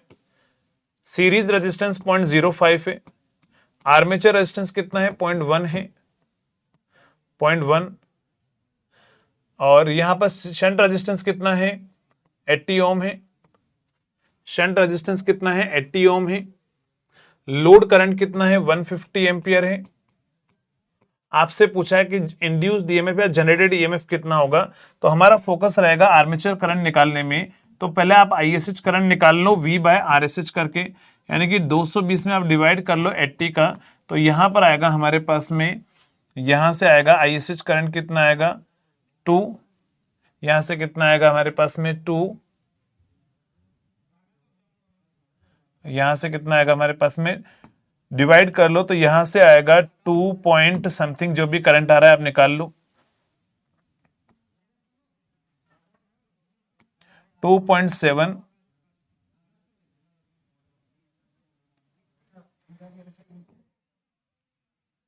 2.75 है ना, 2.75 ये करंट आ रहा होगा, देख लेना।